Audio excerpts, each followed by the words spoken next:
Hola.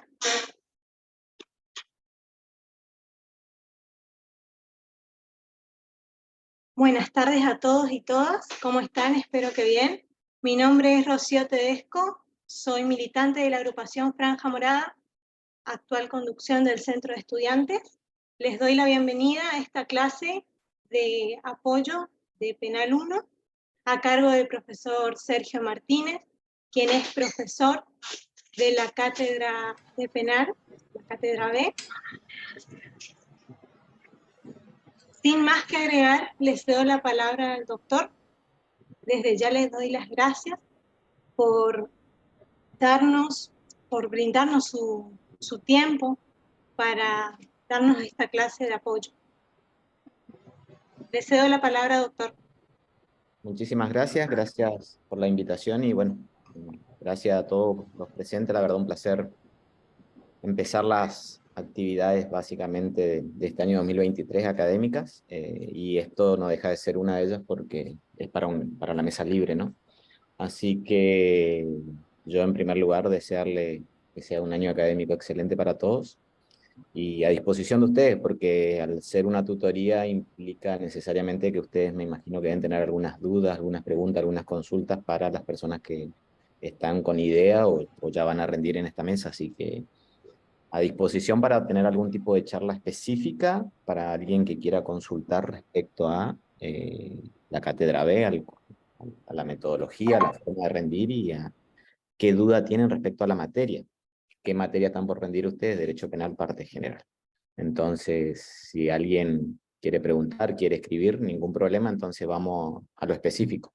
Porque desarrollar temas al aire en 2 horas, la verdad no podríamos desarrollar un solo tema. Los que ya cursaron alguna vez Derecho Penal, parte general, los que ya tienen estudiada la materia, saben que es una materia con una extensión de material bastante interesante. Así que en los que lo pueda guiar y ayudar, escucho sus consultas y dudas.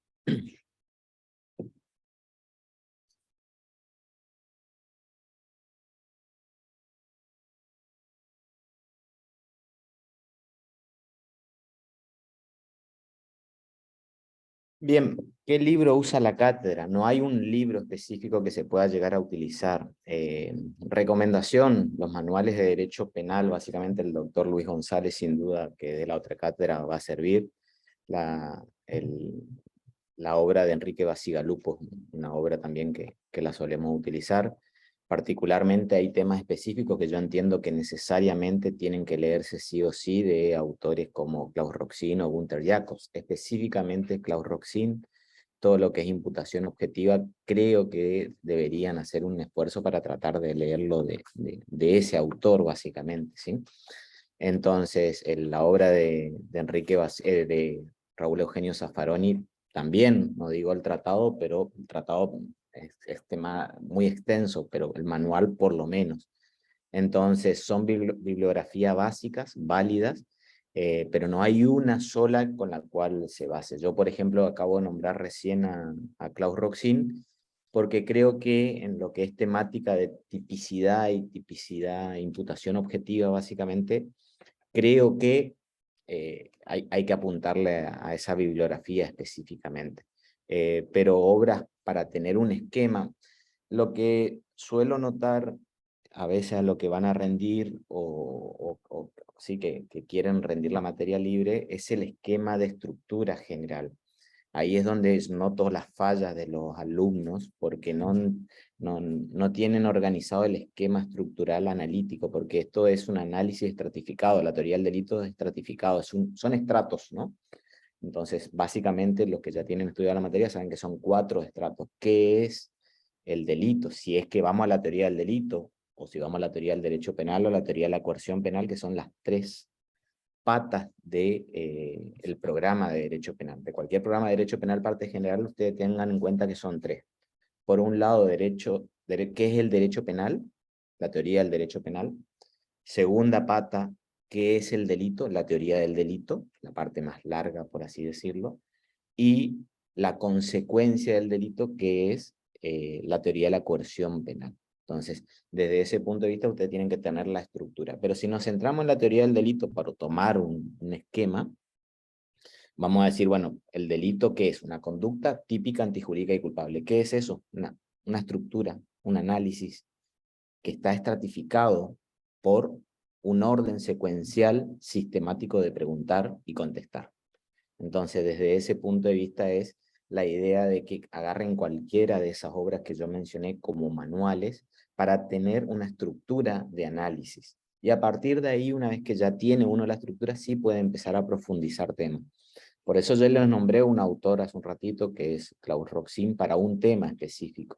Sí, pero siempre y cuando ustedes ya tengan la estructura analítica de la materia. Así que esos son materiales mínimos que los que acabo de mencionar con los cuales ustedes pueden estudiar. No sé si me querés leer las preguntas que van haciendo, como vos quieras manejarte. Yo leí la primera, pero no sé si...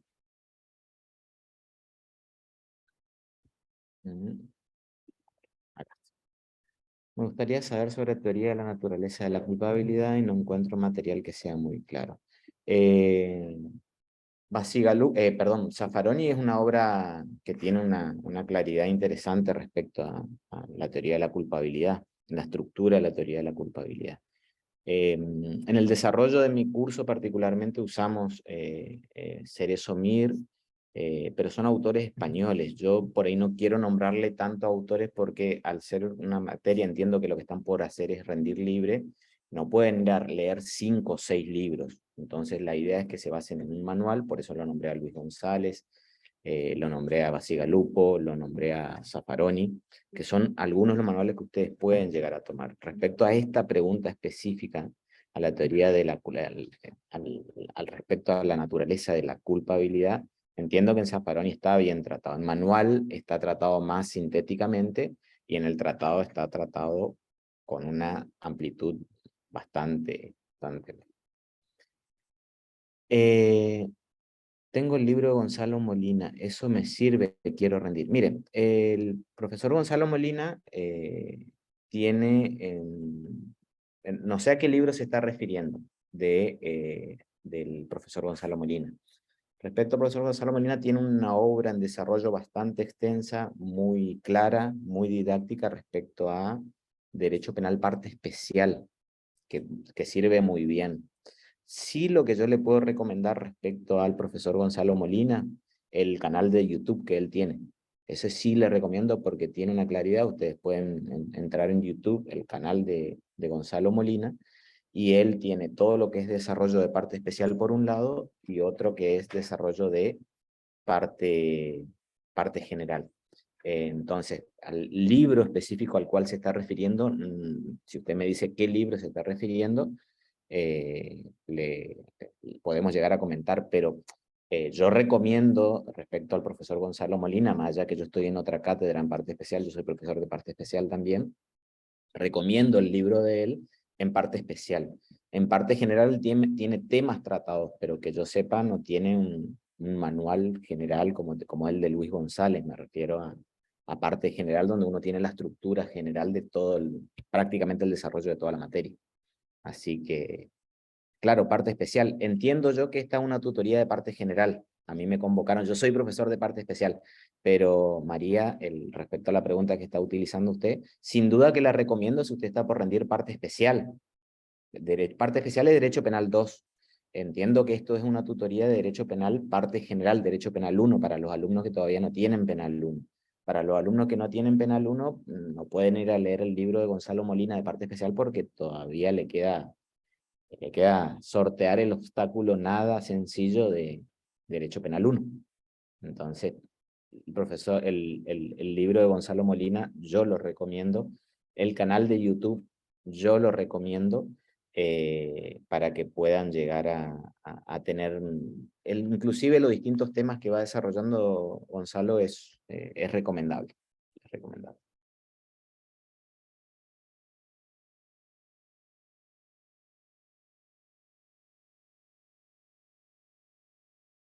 Priscila, respecto a bibliografía o algún tema específico, teoría de las condiciones de la operatividad de la coerción penal. Cuando Priscila, por ejemplo, se refiere a teoría de las condiciones de la operatividad penal, ya estamos en la tercera etapa. Vieron que yo mencioné hoy el derecho penal parte general se divide en tres: teoría del derecho penal, teoría del delito y teoría de la coerción penal. Fíjense, cuando uno, por ejemplo, se pregunta, ¿qué es el derecho penal? Y básicamente el derecho penal, hay una definición que se suele decir que es el ordenamiento jurídico que establece el antecedente y el consecuente. ¿Qué es el derecho penal? Básicamente esto, un conjunto de leyes que establece antecedentes y consecuentes. ¿Qué es el antecedente? La conducta. ¿Qué es el consecuente? La sanción que viene a esa conducta. Está la conducta, el no matarás, y está la consecuencia, el no matarás, pena de prisión perpetua, ¿sí? Ya que estamos con los medios de comunicación hoy en día, pena de 15 años de prisión. Entonces, está el antecedente y viene el consecuente. ¿Qué es el derecho penal? Conjunto de normas que regula el antecedente y el consecuente, la conducta y la consecuencia a una determinada conducta, ¿no? Eso suele decir que es la definición del derecho penal. Fíjense que esa definición no sirve del todo. ¿Por qué? Porque si ustedes ven, por ejemplo, la norma de prescripciones que tenemos en nuestro Código Penal o las normas respecto a la legítima defensa, no establecen una conducta y la consecuencia de la conducta, pero establecen sí la responsabilidad penal de una persona. Entonces, a mí siempre me gusta repetir esta definición de derecho penal. Sirve para tratar de empezar a entender qué vamos a hablar. Vamos a hablar de conducta y de consecuencia de la conducta. Vamos a hablar de conductas y de pena. En el derecho penal de eso venimos a hablar. Conducta, le pegaron, le pisaron, ahí está la conducta. Consecuencia, la pena perpetua, 15 años. De esos dos binomios vamos a hablar en el derecho penal. Priscila está haciendo una pregunta específica. Quiero saber respecto a la consecuencia. Entonces el derecho penal se ocupa.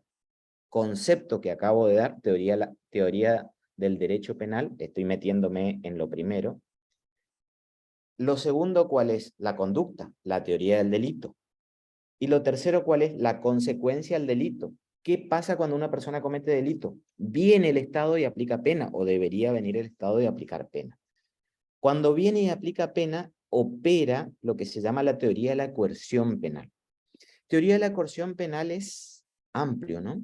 Porque la teoría de la coerción penal es la consecuencia del derecho penal. Entonces, la consecuencia del derecho penal es la pena. ¿Cuáles son las penas? Podemos desarrollar una clase de varias horas, muchísimas horas. Pero básicamente, yo no sé a dónde apunta usted, Priscila, pero si yo tengo que desarrollar ese tema, teoría de la coerción penal, lo que tengo que decir es, básicamente, la consecuencia del delito están en el Código Penal, artículo 5 del mismo, que dicen, las penas son estas: prisión, reclusión, inhabilitación y multa, artículo 5 del Código Penal. ¿Qué tengo que saber yo? ¿Qué es la prisión? ¿Qué es la reclusión? ¿Qué es la inhabilitación? Sus formas.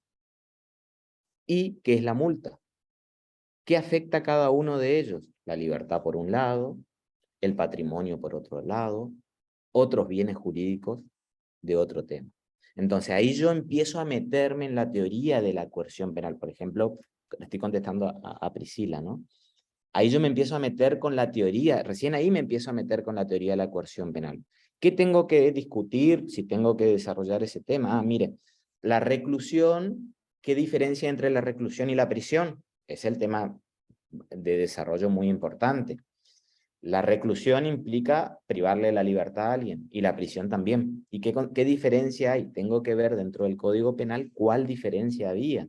Históricamente había diferencias del cumplimiento, dónde se cumplía y las condiciones.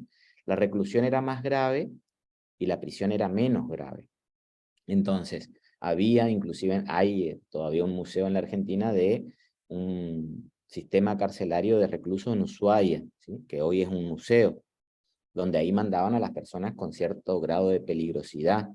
Y, por ejemplo, se sabía, según lo que decían normas del Código Penal, que las personas de ciertas edades o las mujeres no podían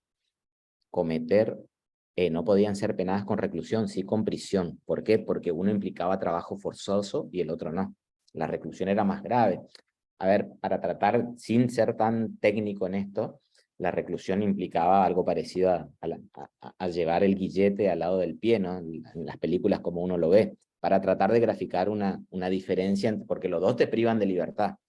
Lo cierto es que la Corte Suprema de Justicia de la Nación, Fallo Maldonado y otros ya han dicho que es inconstitucional la pena de reclusión, al menos la diferencia que empiezo a mencionar en cumplimiento a la prisión preventiva y todo eso. Entonces, creo, Priscila, que si no sé si apunta ahí tu pregunta o me corregirás, no sé si querés abrir tu micrófono o por mensaje, por ahí encararía yo el tema si me toca ese tema, ¿sí? Teoría de la coerción penal, esa es la introducción, no es el desarrollo, porque ahí en teoría de la coerción penal, ¿qué tengo que desarrollar? Tengo que desarrollar teoría de la operatividad, condiciones de la operatividad penal, ¿sí? Y dentro de teoría de las condiciones de la operatividad, ¿qué tengo que hacer? Aquellas condiciones que son propiamente del derecho penal y aquellas que son propios del proceso penal. Entonces, Claro, doctor, disculpa, eso me refería al sistema de penas, a lo que me estaba comentando, justo al sistema de operatividad. básicamente a la clasificación y condiciones. Sí. Yo no sé, por ejemplo, si usted está por rendir, Priscila. Yo el consejo que le doy a usted y a todos los que estén por rendir, consejo que me quedó de alumno, porque no crean que uno nació siendo docente, uno fue alumno tal cual lo son ustedes, o sea, nada más que hoy cambiaron algunas condiciones de virtualidad que podemos llegar a tener en la comunicación y ciertas facilidades, pero uno dejaba de ser alumno.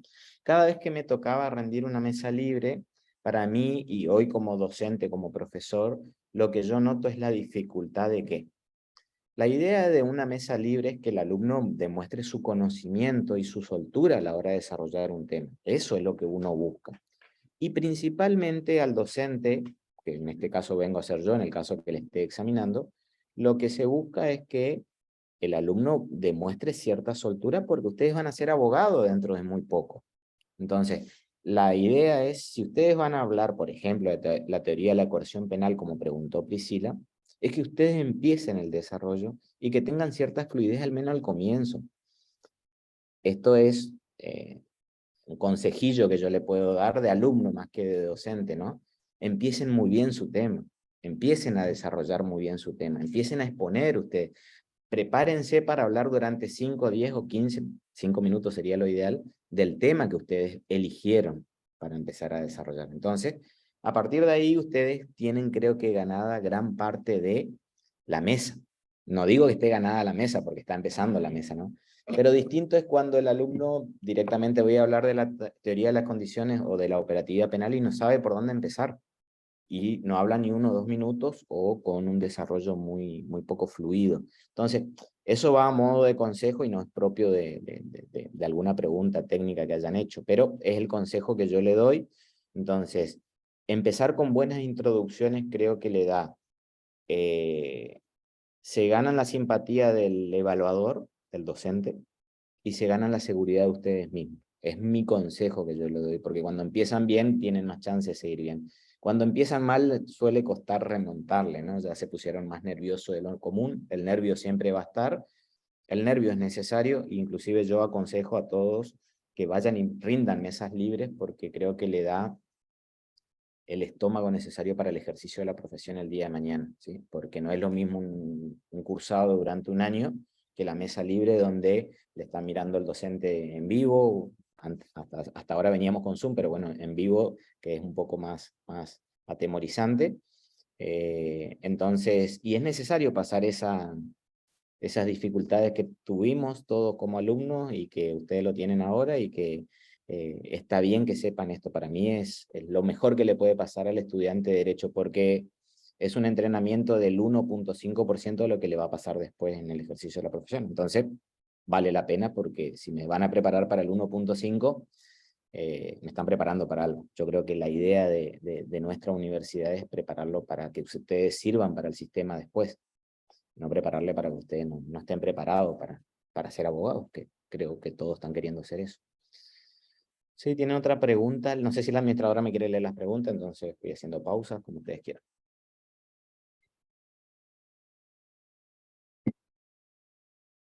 No sé si tienen la posibilidad de abrir el micrófono Bueno, ustedes. yo quiero saber Sí, solo. ¿Cómo son los exámenes parciales? ¿Cómo? Cuando se cursa, ¿cómo son los exámenes parciales? Yo todavía no cursé. Mire, le voy a contar básicamente la cátedra B en la cual estoy, que hoy por hoy el titular es Isidoro Sazón, está Gonzalo Molina, está Julio Leguizamón, Sergio Martínez, quien le habla.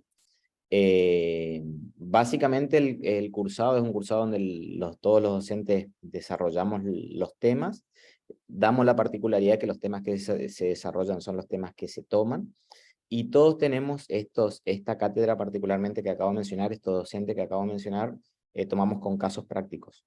Damos 3 casos teóricos que los tienen que resolver conforme el conocimiento que se fue desarrollando. Generalmente en mayo suele ser el primero, eso cada docente lo fija, ¿no? Entonces le damos 3 casos y ustedes tienen que decir cómo se resuelve, qué problema hay, dónde está el inconveniente. Es el sistema de evaluación solo. En el cursado estamos hablando, en el cursado, ¿no? Generalmente se tienen las clases, se van desarrollando, se van preguntando, se va diciendo el material bibliográfico específicamente de cada tema. En el cursado es así, y ahí sí se va diciendo, este tema, yo por ejemplo suelo dar tema de IESEC, tema de Roxin, tema de Basigalupo. En la mesa libre yo no le puedo decir que lean todo eso, pero en el cursado les voy dando el material específico de cada uno de ellos. Entonces el alumno ya viene leído por cada materia. Yo por ejemplo tengo mi curso los martes y jueves. Entonces, cada martes y jueves vamos desarrollando un tema específico y le digo, mire, este tema se lee de acá, este tema se lee de allá, y se le va preparando con algunos casos para que, llegado el momento, sepan resolver, porque ¿para qué se les va preparando en parte general y en parte especial después? ¿Sí? Para que ustedes sepan resolver los casos. Resolver los casos, si bien son teóricos, son casos que todos en la práctica sucede después. ¿Sí? El caso de los rugby, el caso de Lucio, básicamente son casos que se determinan, ustedes tienen que tener las herramientas técnicas para discutir técnicamente el caso. Capaz no nos pongamos de acuerdo en la solución, que no pasa por ahí el tema, pero sí la cuestión técnica, eso ahí apunta. Entonces, cualquier estudiante y abogado posteriormente de Derecho, que termine la carrera de Derecho, perdón, tiene que saber qué es lo que va a discutir. ¿Qué es lo que no, porque le pateó y le mató? No, ¿cuál es el problema acá? Porque si eran 7 y uno no pegó, ¿por qué hacía sí? ¿Por qué el otro no? ¿Por qué la defensa dice esto ahora? ¿Por qué la acusación dice esto? ¿Por qué el uno va a apelar, el otro va? Todos van a apelar. ¿Por qué? Si ya está la sentencia. ¿Qué están discutiendo técnicamente? ¿Qué es eso de la participación? ¿Dónde se discute la participación? ¿Qué es esto de participación secundaria?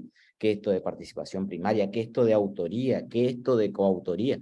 Fíjense todos los conceptos. Son conceptos técnicos. Eso hace al derecho penal. Entonces, su pregunta, Sol, es, al cursado, va de esa manera. No sé si le he respondido sucintamente su pregunta, ¿no? Sí, gracias.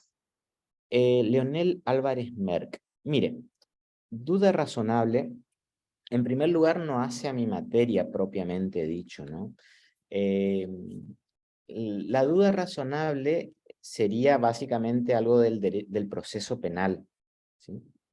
Ustedes tienen derecho penal parte general, derecho penal parte especial y el proceso. Una vez que ya sabe qué es el delito, qué es el derecho penal, qué es el delito y qué es la pena, después va en parte especial y estudia los delitos: homicidio, aborto, violación, estafas, defraudaciones, peculado, cohecho, aprende falsificación de documentos públicos, todo eso aprende.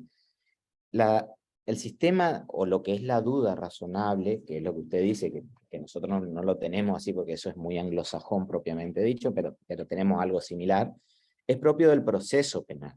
Y está dentro de nuestra Constitución, obviamente, pero hace al proceso penal y hace al principio de inocencia de la persona, pero no es propio de esta materia. Entonces, meterme en un tema que nos hace a parte general me parece que llevaría a que sea inoficiosa la charla de hoy. ¿Por qué? Porque me parece que quienes están acá todavía no tienen parte general, menos parte especial y mucho menos proceso penal. O sea, faltan 1 o 2 años de la carrera para poder discutir ese tema. Apasionante, que me gusta, no tengo ningún problema, pero prefiero que los alumnos que tengan duda de parte general, bienvenidos sean. No tengo drama en hablar cualquier tema de teoría del delito o de delito específico, pero me parece que van a perder la oportunidad que tiene alguien que esté por rendir. Creo que la mesa es pasado mañana o algo así. Entonces, si tienen temas específicos y que pueden quitar la duda, mejor, ¿no? ¿Su virtual o presencial? Este año mi curso, el mío particularmente, es virtual. El mío es virtual, los martes y jueves virtual. Todos los martes y jueves de 17 horas en adelante, los que quieran estar como invitados, ningún problema. Sé que hay una cantidad de alumnos que Buenas tardes, cursan. profesor. Buenas tardes, Sandra. Le consulto cómo está. Mire, yo le pregunté justamente eso porque yo tengo un hijo con discapacidad severa, serenidad sin autismo, tiene 23 años él, y gracias a la virtualidad estoy pudiendo hacer la carrera, voy bien, muy bien, pero penal no me dieron, gracias, penal no me dieron el año pasado, y sé que es una materia muy difícil, muchos de mis compañeros quedaron en el camino, y no es algo que me gustaría que me pase, es decir, la voy a cursar, me gustaría llegar al objetivo que es aprobarla.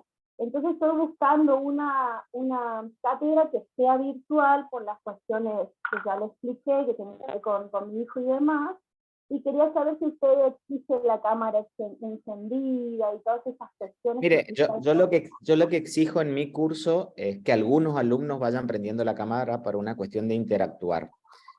Inclusive suelo pedir que apaguen porque no aguanta la red. Al tener 70, 80 alumnos todo prendido se traba mucho. Inclusive suelo pedir, pero sí necesito que algunos estén prendidos porque si no me siento muy solo y vamos haciendo preguntas. Entonces vamos pidiendo que cada tanto tengan curso. Así que,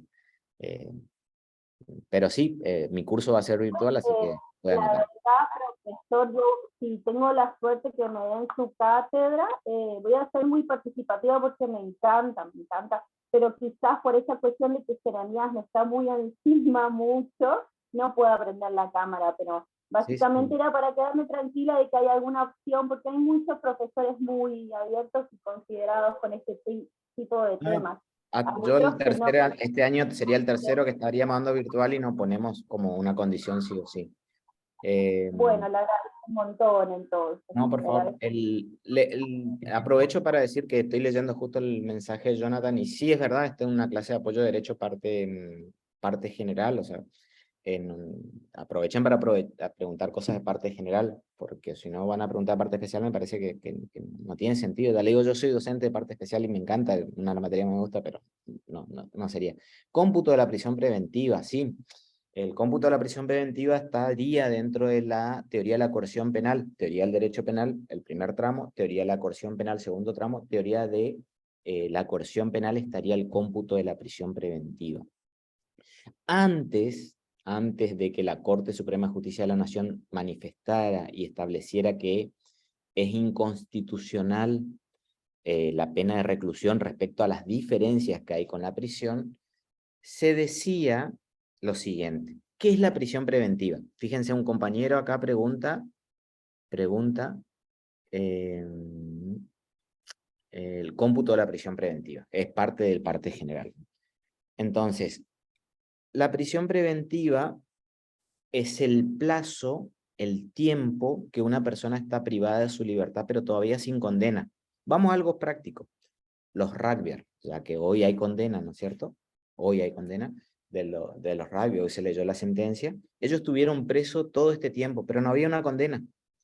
Ellos estaban con prisión preventiva, que es lo que está preguntando acá el compañero. Entonces, ¿cómo se computa esa prisión preventiva? Eso es lo que está preguntando él.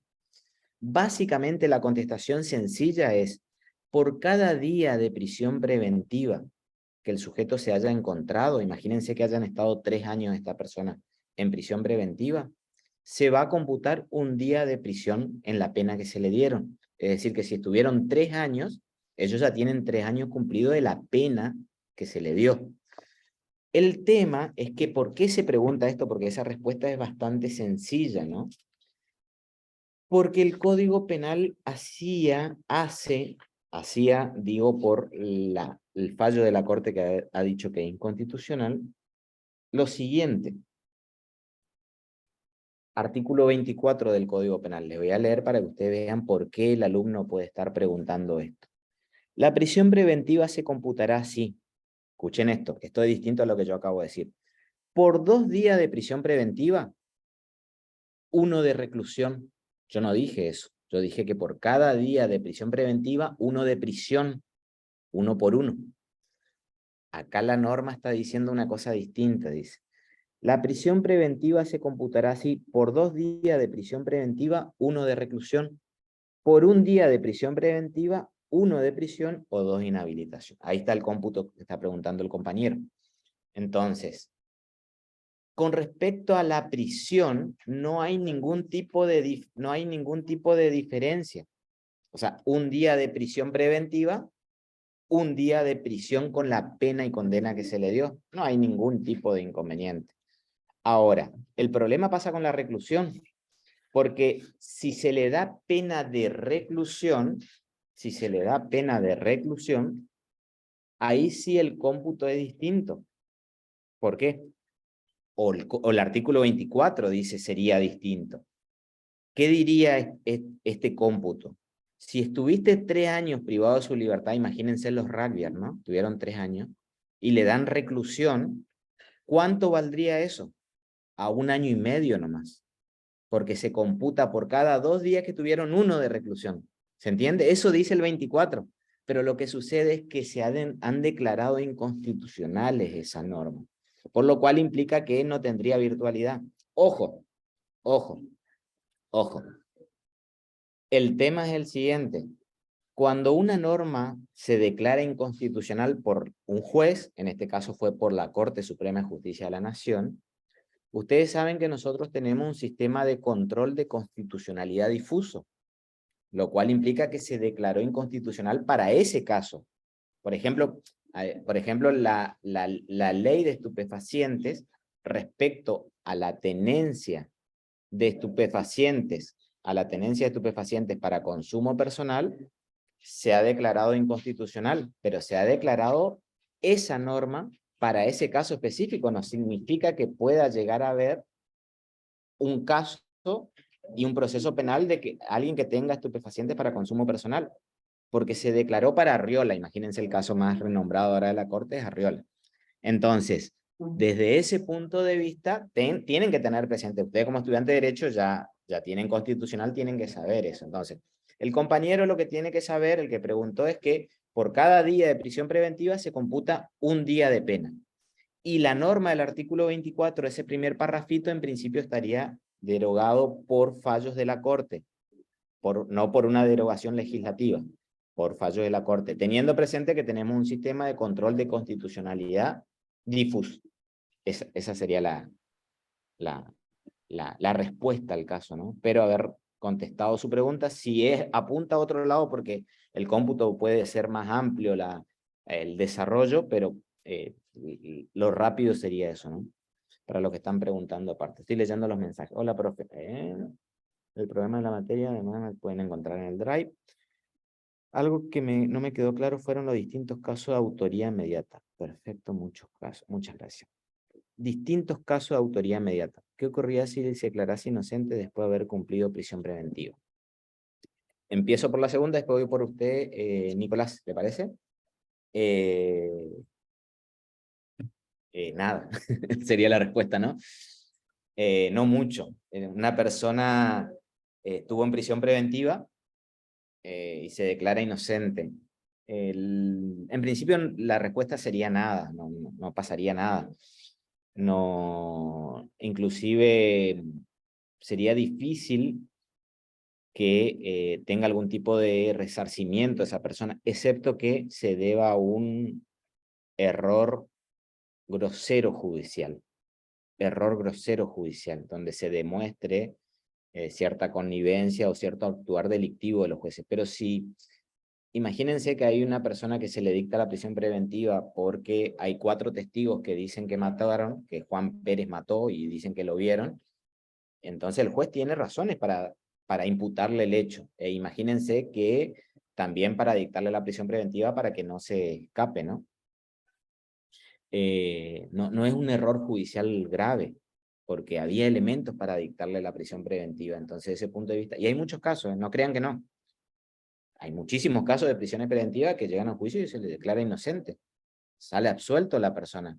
Entonces, desde ese punto de vista no sucedería nada en la práctica. Le estoy diciendo que no tiene consecuencias generalmente. Entonces, la respuesta sería eso. Sí puede llegar a existir la persona que fue perjudicada, entablar una demanda de daño y perjuicio contra el Estado, y hay que ver si lo gana.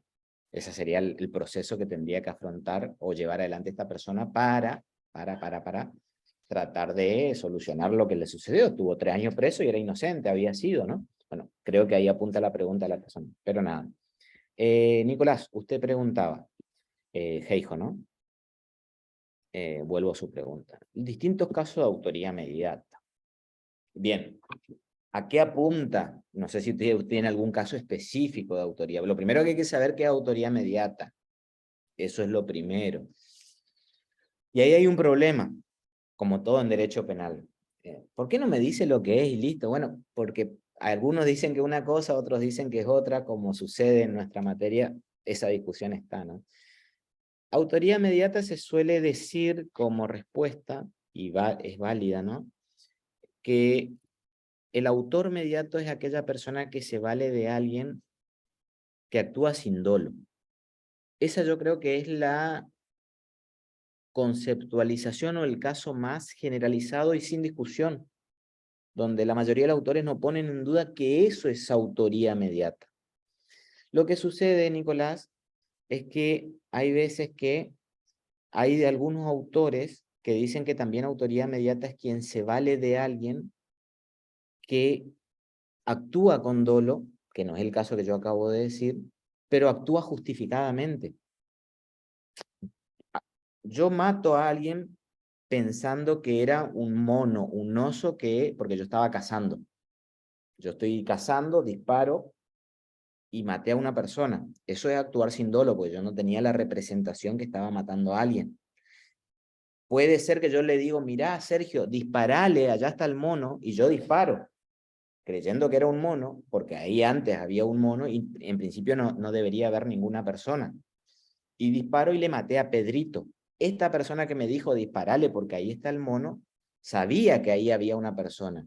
Él se está valiendo de alguien que actúa sin dolo. Ese es el caso para mí que entraría como autoría inmediata. Se vale de alguien que actúa sin dolo, entonces él sería autor inmediato, Nicolás. No sé si ahí apunta. Yo creo que en eso no hay duda, eso es autoría inmediata y todos los autores medianamente dicen, mire, la autoría inmediata es este esquema y viene la consecuencia para el autor inmediato, el autor que está atrás, ¿no? Distinto es el caso que la persona se vale de alguien que actúa justificadamente. Cuando alguien actúa justificadamente, por ejemplo, a mí me están queriendo matar y yo voy y mato para que no me maten, yo cuando estoy matando yo actúo con dolo. Yo tengo dolo de matar, le pego la puñalada porque si no él me iba a matar. Pero el ordenamiento jurídico me dio un permiso, artículo 34, inciso 6, legítima defensa. Yo maté en legítima defensa. Imagínense que esa situación la generó un tercero, valiéndose de que alguien actúe en legítima defensa para matarle al supuesto agresor.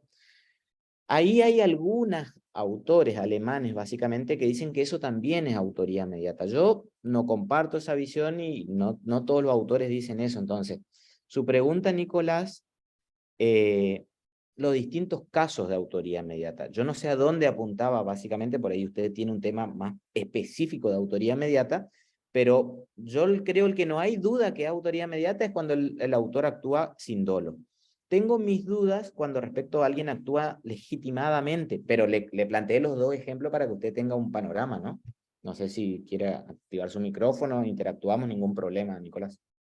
No, yo estoy leyendo acá del libro del doctor González, y bueno, va hablando de lo que es la autoría paralela, concomitante, la autoría inmediata, eso, la autoría directa, y parece que hace un análisis con respecto a lo que es la autoría inmediata, o sea, la forma de clasificar, y después justamente en el programa dice casos, Sí. así, y bueno, y dice... la autoría inmediata sin dolo, atípicamente, obrada justificadamente. Y es como que no entiendo si es una clasificación dentro de autoría inmediata o cómo lo tendría Es que tomar. que viene a esa cuestión justamente, porque si, fíjese que yo le estoy diciendo, algunos autores dicen, por ejemplo, Jacob dice que uno puede actuar legitimadamente y alguien valerse de eso y esta persona sería autor mediato. Entonces ahí tenemos una clasificación de este autor que dice, autor mediato es quien se vale de alguien que actúa justificadamente. Entonces, el docente, ¿qué le puede decir? A ver, deme un ejemplo. Bueno, un ejemplo sería el caso de, yo sé que esta persona, por ejemplo, sabe que tiene un rival, Pedro. Yo quiero que Pedro muera, ¿no? Y yo sé que Juan tiene una rivalidad porque cada vez que van se suelen disparar, se suelen pegar porque tienen rivalidad por droga o por lo que sea. Entonces, yo le digo, por ejemplo, mira que Juan te está por venir a matar hoy. En realidad Juan no está por venir a matar, sino que está por pasar por donde pasa siempre.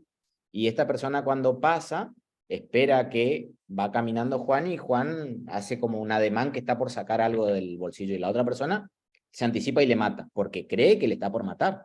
La otra persona no le está por matar. Si eso es actuar legitimadamente, que en principio tengo una discusión técnica y teórica, si esa persona está actuando justificadamente, Nicolás, porque hay una presunción de agresión que no había en el caso, que es una cuestión de la legítima defensa. Y esta corriente doctrinaria diría que si está actuando legítimamente, supongamos, no discutimos que está actuando legítimamente, la otra persona sería autor mediato, porque me valgo de alguien que actúa justificadamente. Yo lo que no pongo en duda, Nicolás, yo como docente o como criterio, es que el que actúa sin dolo, y yo me valgo del que actúa sin dolo, ahí sí, eso es autoría mediata. Lo que tengo mis dudas para en lo personal, y no sigo la corriente, es para quien la actúa justificadamente, pero conozco el caso, sé el caso. ¿Qué tiene que hacer uno dentro del derecho penal? ¿Como estudiante, como docente o como abogado? Usted tiene que pensar igual que yo, como Luis González o como Gonzalo Molina o como Pessoa o como Isidoro Sazón. No, usted tiene que saber. O sea, yo sé cuáles son los casos que me está planteando. Yo no comparto esa forma de pensar de los que dicen de legitimidad, pero sé cuál es la problemática que plantea el caso. Entonces, si yo estoy por rendir derecho penal, yo tengo que saber cuál es el problema. El pragma conflictivo, hablaba Raúl Eugenio Zaffaroni, el pragma del conflicto que hay, acá está. Yo ya sé. El pragma conflictivo es autor mediato. ¿Quién es autor mediato? El que está allá. Y se vale de. Entonces, autor mediato es ese. Autor mediato es el que le dice, sí, seguí pateando, seguí pegando. No, no está en ninguno de estos conceptos que yo estoy hablando, porque no es ni ausencia de dolo ni legitimadamente. ¿Se entiende? Entonces, ese esquemita, el consejo que yo le daría a Nicolás, si es que está por rendir libre, de armarse esquemas de ejemplificación, porque es difícil derecho penal. Parte general, vamos a meternos que es la charla de hoy, ¿no? Porque desarrollan el tema del punto de vista técnico y le damos caso para resolver. Y ahí vemos si sabe.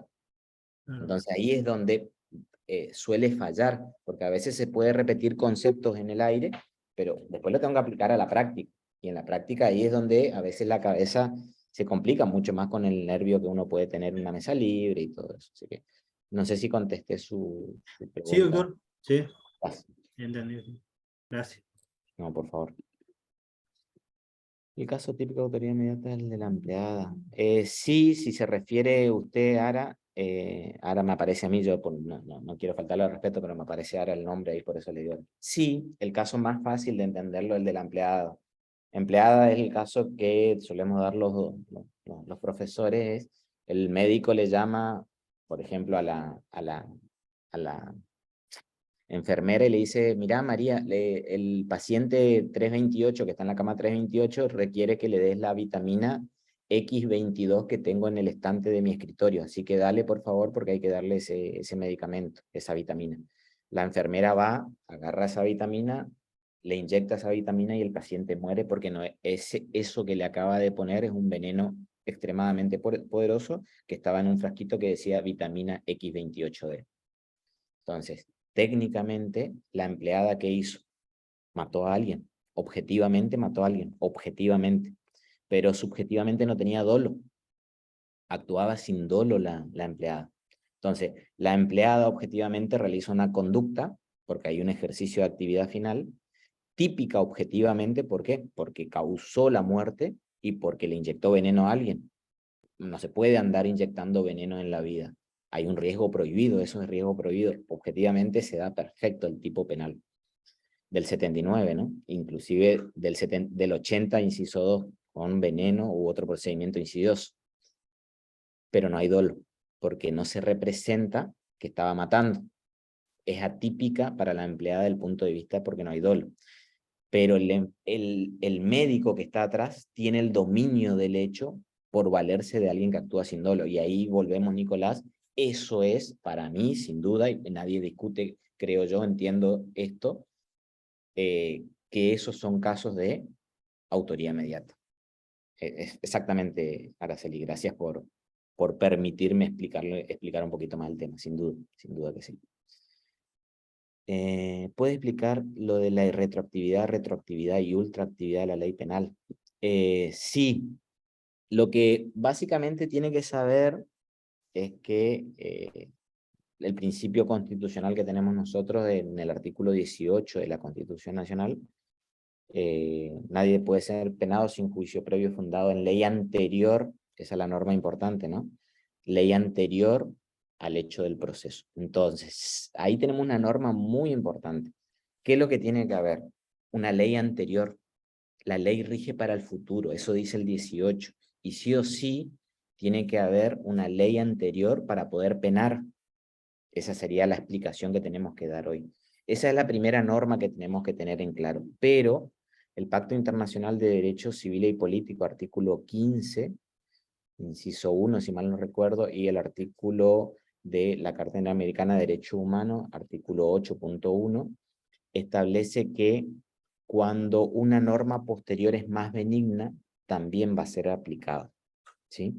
Entonces, básicamente lo que se tiene que tener en cuenta, ¿qué es lo que es la irretroactividad de la ley penal? La ley penal va a regir principio rector general del artículo 18 que acabo de mencionar para el futuro, ¿sí? Si no hay una norma que pene el hecho, no se le puede penar al sujeto. Por más que nazca después la norma, no puede venir para atrás. Esa es la irretroactividad del derecho penal. Pero, cuando la norma es más benévola, puede venir para atrás, por esos dos tratados que acabo de mencionar, no por la constitución propiamente dicho, sino por los tratados internacionales que fueron incorporados. Ahí viene que la norma puede venir para atrás. Si me dijo que no podía venir para atrás, no puede venir para atrás cuando pena, pero cuando es más benévola, sí. Eso se llama la retroactividad de la ley penal más benigna. La compañera pregunta acá, ¿puede explicar irretroactividad? Claro, irretroactividad es que la ley rige para el futuro. Perfecto. No puede venir para atrás. Perfecto. Una norma posterior no puede sancionar un hecho anterior. Entendí lo que es la irretroactividad. Retroactividad de la ley penal puede existir cuando es más benigna y tiene rango constitucional con esos tratados que acabo de mencionar, ¿sí? No sé si se entiende. Puede venirse para atrás, puede venir para atrás una norma y ser más benévola, ¿sí? Cuando una ley penal es más benigna, es una discusión técnica bastante grande, pero básicamente es cuando le da un tratamiento más favorable al sujeto. Puede ser que a sujeto distinto le dé tratamiento distinto la propia ley, por la situación en la cual se encuentra, ¿sí? Se puede trabajar con ejemplo, pero va a llevar tiempo. Y la ultraactividad es una ley que ya fue derogada, pero puede seguir aplicándose posteriormente. Por ejemplo, yo cometo un hecho cuando está vigente la ley A. Está vigente la ley A. Está vigente la ley A. Está vigente la ley A. Y posteriormente esta ley A es derogada, cambiada por la ley B. Y esta ley B puede ser cambiada por la ley C. Cuando yo soy juzgado estaba vigente la ley B. Cuando yo cometí el hecho estaba vigente la ley A. Y cuando yo ya empiezo a cumplir la pena viene la ley C. Entonces, ¿qué sería la ultraactividad? Que esta ley A que está derogada me siga aplicando a mí. ¿Puede suceder? Claro que sí. Claro que sí. Porque cuando esta ley cuando yo cometí el hecho es más benigna, se me va a aplicar. Se me va a aplicar. Y no hay un problema de retroactividad, y porque la ley estaba cuando yo cometí el hecho. El problema de retroactividad es cuando se me quiere aplicar una ley que no estaba vigente cuando yo cometí el hecho. Ahí está el problema. Ahí está el 18. Recuerden siempre el 18. Nadie puede ser penado, no beneficiado. Beneficiado sí, porque ya saben que los dos tratados que mencioné puede darme un tratamiento más benévolo. Lo que no puede hacer una ley es que me pretenda penar a hechos que yo ya cometí antes que nazca la ley. Pero si la ley ya estaba vigente y yo cometí el hecho estando vigente esa ley y esa ley es derogada, se puede aplicar a mi caso a pesar de estar derogada porque me da un tratamiento más benévolo. Y ahí está la ultraactividad. Entonces, y retroactividad, retroactividad, ultraactividad. Espero que algo se haya entendido de es más largo de explicar, sin duda. Cada tema, todos los temas son más largos de explicar. Estoy tratando de dar esquemas que les permita tener un panorama de claridad. Esa es la idea. Podría explicar. Bueno, Sol, eso le contesté. Si tiene alguna duda específica, me lo dice. Luciana, ¿podría explicar suspensión del juicio a prueba? Sí, es largo, pero vamos a lo básico, ¿sí? Suspensión del juicio a prueba, artículo 76 bis del Código Penal, está dentro, yo le dividí la materia en 3. Teoría del derecho penal, teoría del delito y teoría de la coerción. Eso estaría dentro de la teoría de la coerción penal. Eso ya viene cuando generalmente la persona ya cometió un hecho, ¿no? Y ya vendría la consecuencia. La suspensión del proceso a prueba o suspensión del juicio a prueba o probation, como se le suele llamar, la probation, como se le suele denominar, la probation del sistema anglosajón, nosotros en realidad lo que tenemos regulado en el 76 bis es la diversion, pero vale por una cuestión de que estamos acostumbrados a nombrarlo así, la probation, la suspensión del juicio a prueba. Yo estoy en un juicio, me están acusando de un hecho. Dicen, mire, doctor Martínez, Sergio Martínez, usted cometió lesiones graves, porque fue y le pegó a alguien. Usted cometió lesiones leves, artículo 89 del Código Penal. Sí. Entonces, ¿me imputan qué? La comisión de un delito doloso. Me están imputando la comisión de un delito doloso, que tiene pena de prisión. El Código Penal habilita en el artículo 76 bis que la persona que está imputada, fíjense el caso, yo estoy imputado de un delito de acción pública, ahí hay una discusión que son delitos de acción pública o una clasificación y que son delitos de acción privada, eso tienen que saber para los que van a rendir. Puedo pedir no ir a juicio. ¿Cómo? Claro. Es una norma que habilita que la persona no vaya a juicio y tampoco sea declarado culpable. Cuando el delito que se le imputa, dice el artículo 76 bis, no supere los 3 años. El máximo no supere los 3 años, dice el 76 bis. Entonces, parecería ser que cuando el máximo de la pena supera los 3 años, yo no podría pedir la suspensión del juicio a prueba. Esa sería la lógica. Entonces, ¿qué es la suspensión del juicio a prueba? Es evitar el juicio, suspender el juicio, por eso se llama suspensión del juicio, no ir a juicio aplicando este comodín, yo le llamo comodín. Es bueno tenerlo siempre a la mano, ¿sí? Como profesional, para defender al cliente, y para el ciudadano, para no ir a juicio. Entonces la norma del 76 bis parecería ser que solamente cuyo máximo no exceda de 3 años. Fíjense el 84, un homicidio imprudente. Yo conducía mi vehículo automotor, embestí a alguien y maté, y fui negligente al momento de conducir. ¿Qué pena me imputan? Artículo 84 del Código Penal, vamos a ver el 84, creo que tiene pena de hasta 5 años de prisión. Sí, doctor, 5 años. 5 años, ¿sí? ¿Es así? Sí. ¿Puedo pedir probation? Y el 76 bis diría que no, porque dice cuyo máximo no exceda de 3 años, ahí el máximo excede de 3 años. Pero el cuarto párrafo del 76 bis dice, si las circunstancias del caso permitieran dejar en suspenso el cumplimiento de la condena aplicable, y hubiere consentimiento del fiscal, se podrá suspender la realización del juicio. Para eso, ¿qué tengo que saber? ¿Qué es lo que es una pena en suspenso? Que está dentro de la teoría de la coerción penal, lo que van a rendir libre tienen que saber, la teoría de la coerción penal, que es una pena en suspenso. ¿La pena que le dieron a los RAI viene en suspenso? No, es efectiva, perpetua y 15 años. En suspenso es cuando no supera los 3 años. Entonces, el cuarto párrafo dice que si a mí me aplican una pena en suspenso, también puedo pedir una pena, la suspensión del juicio a prueba. Una persona que es imputada de un delito de homicidio imprudente, ¿puede ser condenada en suspenso? Sí. ¿Por qué? Porque le pueden dar una pena menor a 3 años. Es el plazo que ustedes tienen que saber. Que el mínimo no supere los 3 años.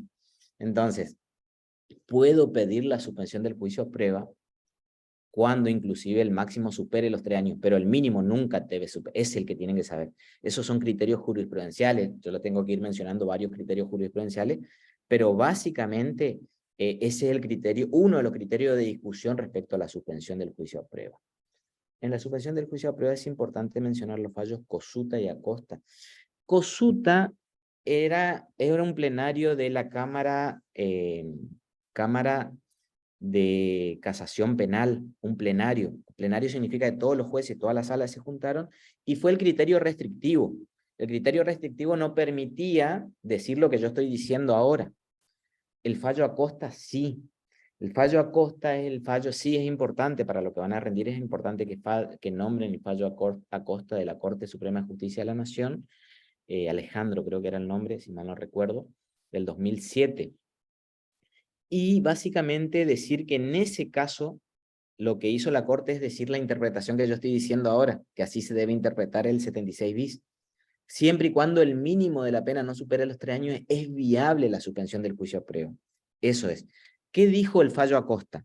Fallo Acosta es muy importante porque hace a la suspensión del juicio a prueba y porque trae lo que se llama el fallo Acosta, los que, si pueden buscar los fallos Acosta Alejandro, me parece que es suspensión del juicio a prueba, lo googlean y lo van a encontrar. No lo tengo anotado acá el número de fallo, porque si no le pasaría. Es muy importante porque resuelve cuestiones de la suspensión del juicio a prueba, muy importante, que entiendo yo que es un instituto que cualquiera que termine la carrera tiene que saber, el instituto de la suspensión, y porque establece lo que se llama, y ellos mencionan ahí, la interpretación pro homine. ¿Qué es eso de interpretación pro homine dentro del derecho penal? La interpretación pro homine dentro del derecho penal dice que entre dos interpretaciones posibles que tengo de una misma norma penal, tengo que optar por aquella que le dé menos poder punitivo al Estado o más beneficio al ciudadano, si ustedes me permiten. En definitiva, acá hay dos interpretaciones posibles. Cosuta, que es el que plantea el amigo, el compañero del 94, el año 1994 del plenario de casación penal, y Acosta, del año 2007. Son interpretaciones diametralmente opuestas. Y básicamente dice Acosta, entre dos interpretaciones que yo tengo dos formas de interpretar el 76. Cuando el tipo penal que le imputan a alguien supera los 3 años, no le puedo otorgar la suspensión, porque así dice clarito el primer párrafo. Cuyo máximo no exceda de 3 años, su máximo excede de 3 años, ¿qué me viene a pedir probation acá, señor? No me pida probation. Pero el cuarto párrafo dice que si las circunstancias del caso permitieran dejar en suspenso, si yo sé lo que él la condena en suspenso, sé que una persona puede ser condenada en suspenso cuando lo condenan a menos de 3 años. Y es primario, y otros requisitos más, ¿no? Y ahí, básicamente, ahí está lo que es la interpretación pro homine del 76 y de todo el ordenamiento jurídico penal. Por eso Acosta es importantísimo el fallo. No importante, importantísimo ese fallo.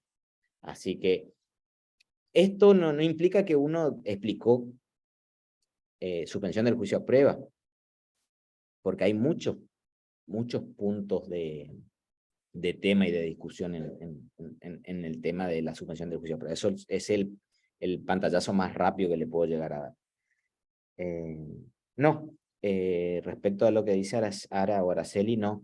En la mesa libre se toma en el primer parte un escrito con casos a responder. ¿Cómo sería? No, se sacan 2 bolillas, se hace capilla, se saca 2 bolillas, bolillero, saca 2 bolillas, bolilla 1, 8, la que sea. Usted ve los temas que le toca, se va a hacer la capilla 15 minutos, 20 minutos, lo que demora la otra persona que está rindiendo, pero 15 minutos es su tiempo que tiene suyo para usted, para organizarse, escribir lo que haga falta escribir, con código penal si es que necesita. Se arma el esquema de desarrollo, usted elige el tema, la bolilla por el cual va a comenzar, y el tema, la bolilla y el tema, y empieza su desarrollo. No hay casos, no hay escrito. En nuestra cátedra no hay caso y no hay escrito. Usted empieza a desarrollar, va bien, pasa la segunda bolilla, va bien, felicidades, ya es abogado de Derecho Penal Parte General. Esa es la metodología.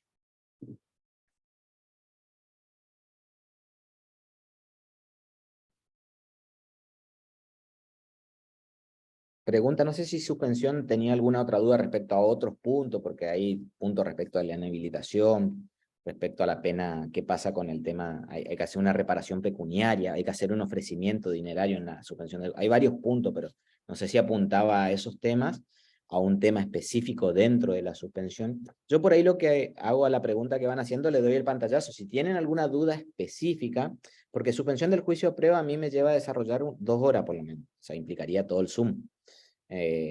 Entonces, la pena de prisión, la diferencia de pena también implicaría en 2 horas. Cada uno son una clase.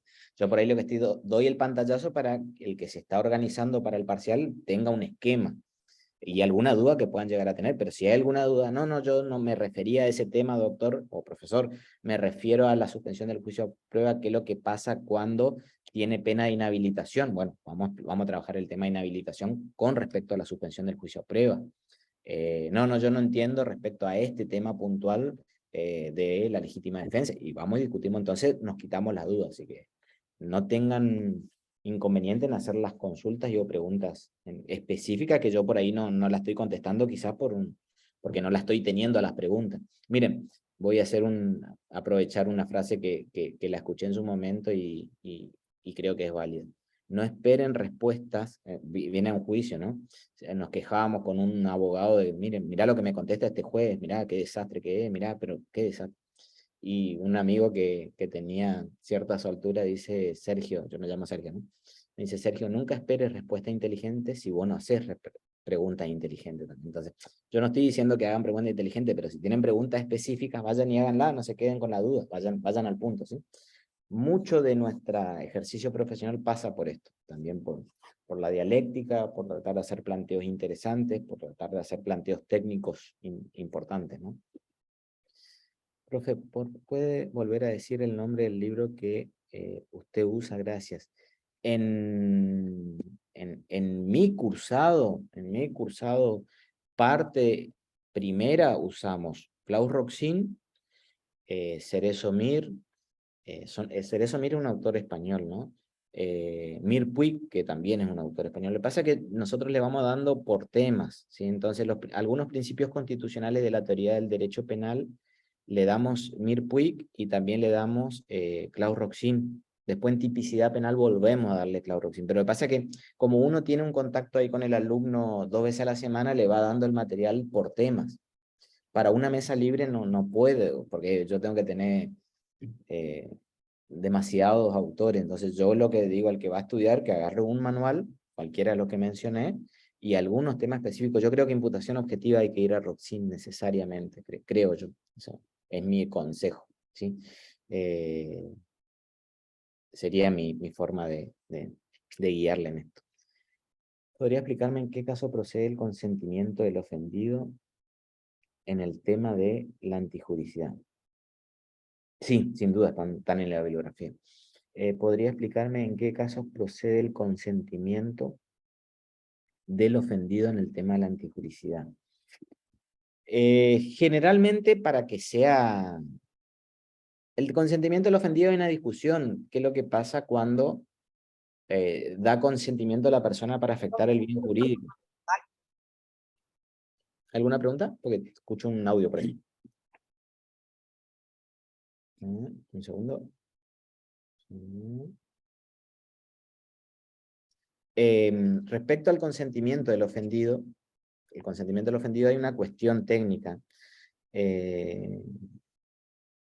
La 107 es mi comisión. Yo soy en Cátedra B todos los martes y jueves a las 17 horas. ¿Podría explicarme cuándo procede el consentimiento del ofendido? Bien. Consentimiento del ofendido, algunos dicen que llevaría a la tipicidad del hecho y otros llevarían a la antijuricidad del hecho. Esa es una discusión técnica que hay. Hay un trabajo que tiene nuestro titular, hoy actual titular, que es el doctor Isidoro Sazón, respecto a el consentimiento del ofendido en el derecho penal, específicamente, y trata ese tema, ¿no? Pero básicamente, ¿qué sucede? Hay bienes jurídicos que el consentimiento del ofendido no sirve para nada. Esa sería la traducción desde el punto de vista del derecho penal vulgar. No sirve para nada. Yo no puedo consentir que alguien me mate. Yo no puedo consentir que alguien me mate. Yo no puedo consentir que alguien me ampute un brazo sano. No. Si alguien me mata y yo le estoy pidiendo que me mate, sería un homicidio para el derecho penal, porque se dice que es un bien indisponible. Hay bienes jurídicos que son indisponibles. Entonces, en principio la respuesta tiene que ser, es válido el consentimiento del ofendido para bienes disponibles. Yo puedo permitir que alguien me lleve la lapicera esta. Esto es mi propiedad. Si alguien me la quita y me la hurta, me la saca, sería un hurto, ¿no? Sin mi consentimiento. Pero si yo permito, eso llevaría a la tipicidad. Entonces, básicamente el consentimiento del ofendido en muchos casos llevaría a la tipicidad. Pero hay otros casos donde dice que llevaría a la antijuricidad, a que la conducta sea típica pero justificadamente.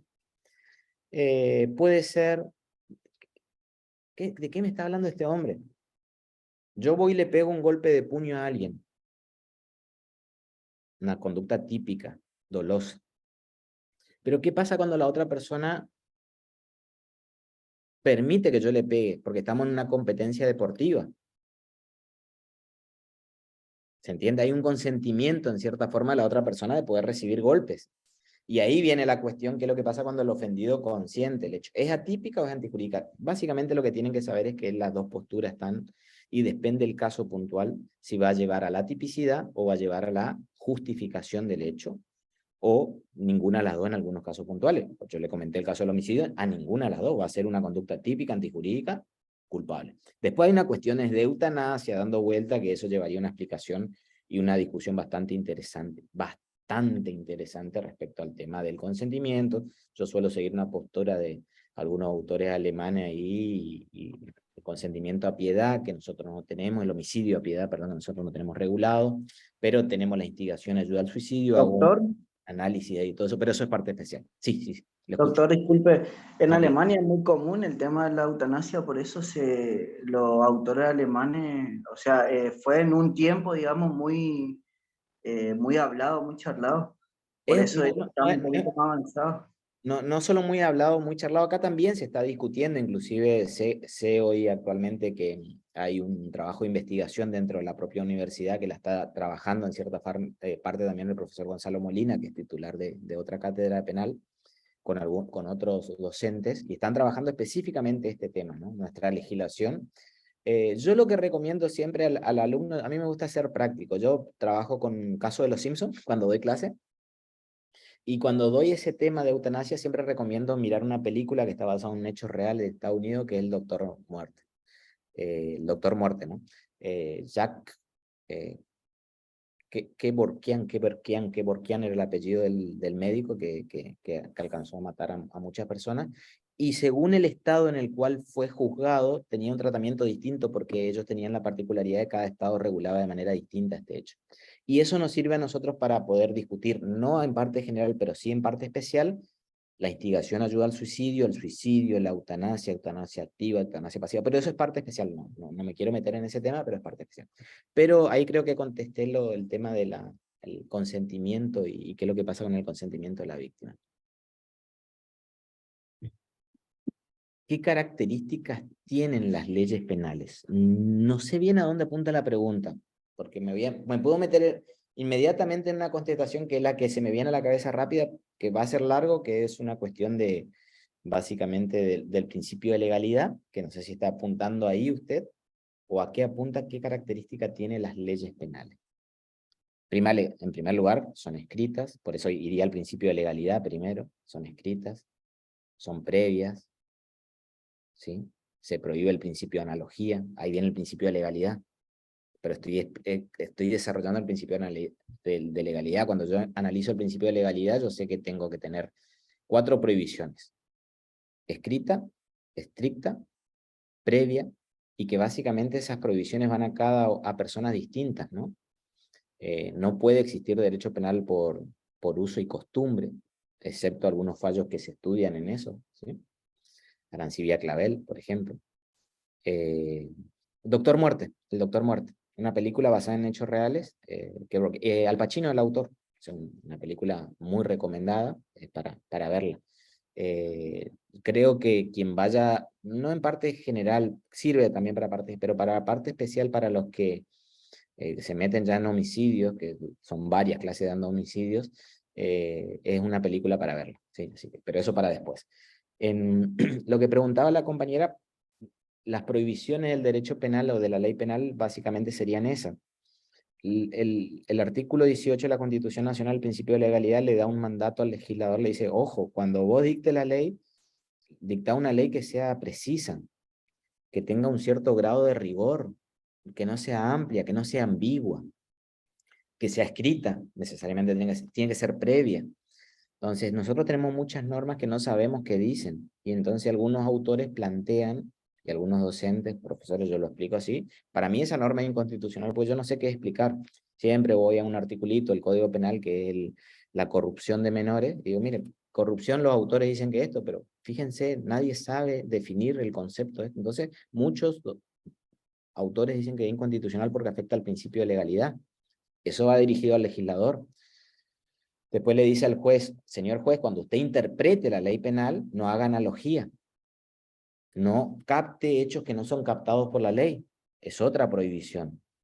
Entonces, y ahí le dice, cuando vaya a captar, capte lo que tenga que captar, no vaya más allá de lo que la propia ley le permite, excepto que sea analogía en buena parte. Lo que sucede es que Sol, no sé si ahí apunta su pregunta a eso o está yendo a otro lado su pregunta. Si me guía en su interrogatorio, bien. Así que, Sol, dígame si no contesté y apuntaba a otro lado su pregunta o no hay ningún problema. Bien. Básicamente yo me metí en principio de legalidad. Nullum crimen, nula pena sin el eje. No va a haber un delito, no va a haber una pena, sino hay una ley previa que exista. Artículo 18 de la Constitución Nacional, principio constitucional que ustedes ya lo saben de constitucional. Y eso tienen que saber cuando analizan teoría del derecho penal. Principio de legalidad, principio de culpabilidad, principio de reserva, son principios que si le tocan ese tema, sin duda se le va a preguntar. Perdón, Priscila, cierto que había leído esa pregunta. Diferencia con el concurso ideal, delito continuado y concurso real y reincidencia.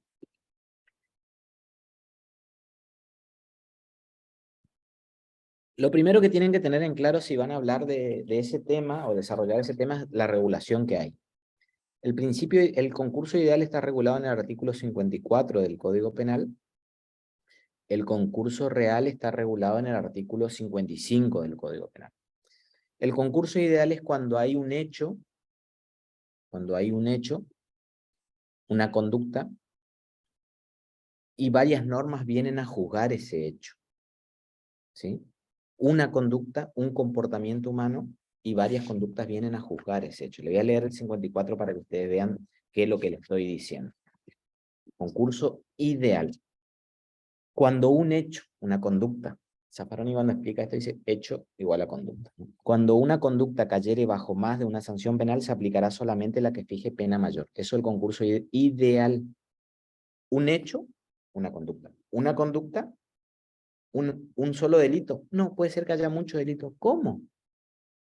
Por ejemplo, yo voy conduciendo mi auto, visto a unas personas infringiendo deber objetivo de cuidado, una persona muere y otra persona termina siendo lesionada. Y automáticamente vienen dos normas. Por un lado el 84, homicidio imprudente, y por otro lado el 94, lesiones imprudentes. Fíjense, un hecho cae bajo dos o más sanción penal. Es un concurso ideal. Es un concurso ideal. Un hecho cae bajo dos normas penales. ¿Cómo resuelve el Código Penal? Se aplica solamente la que aplica pena mayor. En este caso, ¿cuál es? El 84. Concurso ideal. Concurso real, 55. Lo primero que tengo que saber es dónde está regulado. 54 ideal, 55 real. 55, ¿qué dice? Cuando varios hechos. Ah, ya sé la diferencia entre concurso real y ideal, claro. Concurso ideal, un hecho. Concurso real, varios hechos. La norma lo dice así. ¿Y cómo es varios hechos? Varios hechos independientes, dice. Yo hoy cometí una estafa. La semana pasada cometí una violación. Y hace un mes cometí un hurto. Varios hechos independientes. Cometí un hurto hace un mes, cometí un hurto la semana pasada y cometí un hurto ayer. Son varios hechos independientes, distintos. Pero hurtos, en este caso da la casualidad que son iguales, ¿no? Pero son hurtos reprimidos con la misma pena, prisión en este caso. Y ahí hay un concurso real porque hay varios hechos independientes reprimidos con una misma especie de pena. ¿Y qué te dice el artículo? ¿Cuál va a ser la solución? ¿Cuál es la pena aplicable? Se tendrá como mínimo el mínimo mayor. Me fijo, por ejemplo, en el último caso que le dije hurto, hurto, hurto. Me voy al 162, que es el hurto. Voy a ver que el 162 tiene una pena de 1 a 2 años, creo. Vamos a ver, para no hablar de balde. De 1 mes a 2 años. Entonces, ¿cuál es el mínimo de esos delitos? 1 mes, porque todos son iguales. Entonces, tomo el mínimo mayor, 1 mes. Y después, ¿qué me dice el tipo penal? Y como máximo la suma aritmética de las penas aplicables de los diversos hechos. Sumo los máximos. Tengo un hurto hace un mes, un hurto hace la semana pasada y un hurto ayer. Sumo los máximos. 2 más 2 más 2 son 6. Tengo la pena aplicable es de 1 mes a 6 años. De 1 mes a 6 años. Imagínense que cometí un homicidio y un hurto. ¿Qué voy a hacer? El homicidio está en el 79, tengo de 8 a 25 y el hurto en el 162 de 1 mes a 2 años. ¿Cuál tiene el mínimo mayor? El homicidio tiene 8 años. Tomo el mínimo mayor, eso me dice el 55. Y sumo los máximos. 25 del homicidio y 2 del hurto. ¿Cuál es la pena aplicable? Entre 8 y 25. Concurso ideal, concurso real. Delito continuado. La compañera explica, porque así es el desarrollo en ese tema, concurso ideal, concurso real, delito continuado y reincidencia. Delito continuado es una creación de la doctrina, en realidad de la jurisprudencia, pero de los autores también posteriormente, ¿no? Que viene a tratar de resolver un problema de concurso real, entiendo yo. Hay concurso real, pero no se le da el tratamiento de concurso real para evitar el absurdo jurídico, llaman algunos autores. Por ejemplo, yo cometo un hurto el lunes de la semana pasada, otro hurto el martes de la semana pasada, otro hurto el miércoles de la semana pasada, otro hurto el jueves, el viernes, así durante 10 días, todos los días un hurto. ¿Qué hago? Saco un libro, yo tengo, a mí me gusta mucho usar el Código Penal comentado de Hammurabi, que son creo que 16 tomos aproximadamente, me parece que ya son más. Y quiero esa colección que está en esa biblioteca, pero me es imposible llevar todo, porque si bien soy bastante fisicudo, no tengo tanta fuerza para llevar todos los tomos. Entonces me voy llevando todos los, o para no ser descubierto, me llevo todos los días un tomo. Entonces me llevé 15 tomos. Un hurto, un hurto, un hurto, todos los días cometía un hurto, ¿no? ¿Qué es lo que es? Parecería ser que un concurso real son hechos independientes. Artículo 55, fíjense, me llevé 15 tomos. ¿Qué pena merecería? Tomo el mínimo mayor, todos tienen un mes, y sumo todos los máximos, 15 por 2, 30. Ahí tengo la solución del 55. Dicen que existe lo que se llama un delito continuado cuando por parte del autor hay un plan único de actuación, un dolo único. Yo lo que quería es una colección de los 15 tomos. Si yo hubiera llevado los 15 tomos de una sola vez, ¿cuál sería la pena? De 1 mes a 2 años. Pero como me llevé un tomo todos los días, tengo hasta 30 años de prisión. Por llevarme de manera secuencial, por financiar mi hurto, si ustedes me permiten, tengo 30 años. Que si yo me lo hubiera llevado al contado tenía 2 años. Estoy multiplicando por 15 la gravedad jurídica que tiene el hecho. Y en los dos casos me llevé 15 tomos, no sé si ven. Entonces, para evitar ese tipo de de situaciones que dicen algunos que sería absurdo, se crea lo que se llama el delito continuado, que se requiere entre uno de sus requisitos que haya un plan único, un dolo único y una afectación jurídica idéntica. Eso es lo que se menciona. Y las reincidencias son básicamente una persona que ya fue condenada y cumplió la pena de prisión, por ejemplo, que vuelva a ser condenada con la misma especie de pena y que no haya pasado el tiempo para que no se siga computando eso. O sea, una pena condenada, cumplida, y que vuelva a cometer otra pena sin que haya pasado el plazo para que entonces tenga en cuenta esa norma. Eso sería reincidencia. Entonces tenemos concurso ideal, concurso real, delito continuado y reincidencia.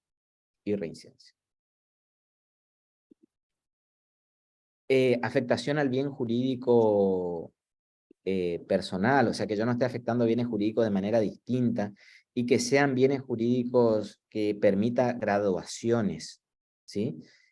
Por ejemplo, la propiedad. Difícil sería pensar este hecho, por ejemplo, en una violación. Por ejemplo, la viola hoy, la viola mañana, no, eso no sería un delito continuado, sería, no permitiría esa interpretación, Priscila, o Julieta, creo, perdón, Julieta. Sería solamente en bienes jurídicos que permiten gradaciones de ese bien jurídico. El caso del cajero, ¿no? Que quiere sacar 100.000 pesos, pero en vez de llevarlo todos los días, 100.000 lleva 10.000 durante 10 días. Bueno, el delito continuado podría ser aplicable en vez del concurso real. Luciana Valiente. ¿Qué diferencia hay entre el aberratio ictus y el error in persona? Son desviaciones de cursos causales, los dos. El aberratio ictus es, yo tengo acá un objeto, ¿no? Me separo un poquito. Yo tengo este objeto de acción acá. Y yo dirijo mi accionar contra este objeto, ¿sí? Yo quiero tocar este objeto, ¿sí? Y porque tengo una miopía en un momento determinado, agarro este objeto. Yo dirijo mi accionar contra un objeto determinado, pero porque erro en la apreciación en causal, termino afectando a otro. Desviación causal del hecho. Este es un objeto, Juan, ahora le cambio el objeto para que ustedes entiendan el ejemplo que le estoy tratando de llevar, y acá al lado está Pedro. ¿Sí? A ver si me ven así. Juan y Pedro. Así, Juan y Pedro. Yo dirijo mi accionar contra Juan, pero porque erro en el golpe, le disparo a Juan, termino afectando a Pedro. Esto se llama aberratio ictus, error en el golpe, erré en el golpe. Eso está dentro de lo que se llama desviaciones del curso causal. Eso, algunos autores dicen, bueno, vamos al homicidio. Usted quería matar a Juan y mató a Pedro.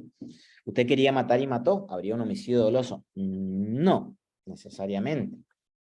Esa es la primera forma de solucionar. Otros van a decir, la aberratio ictus se resuelve de la siguiente manera. Hay un dolo, una conducta dolosa, yo quería afectar a Juan, tentativa de homicidio, más un homicidio de Pedro que terminé matando, que puede ser imprudente o puede ser doloso si se actuaba con dolo eventual respecto a este bien jurídico. Eso es aberratio ictus. Yo desvié por el error, porque apunté mal, porque tenía una mala visión, apunté mal el golpe, el disparo, la puñalada. ¿Se entiende? El error in persona es algo distinto. Yo creo que este es Juan, pero este no es Juan, este es Pedro. Son parecidos, son hermanos mellizos. Y yo le mato a Pedro, pero pensé que era Juan. Eso es el error in persona. Yo no erré en el golpe, erré en la identidad. El artículo 79 dice el que matare a otro. No dice el que matare a Juan, a Pedro. No, vos estás cometiendo 79. Vos querías matar a una persona. Error in persona.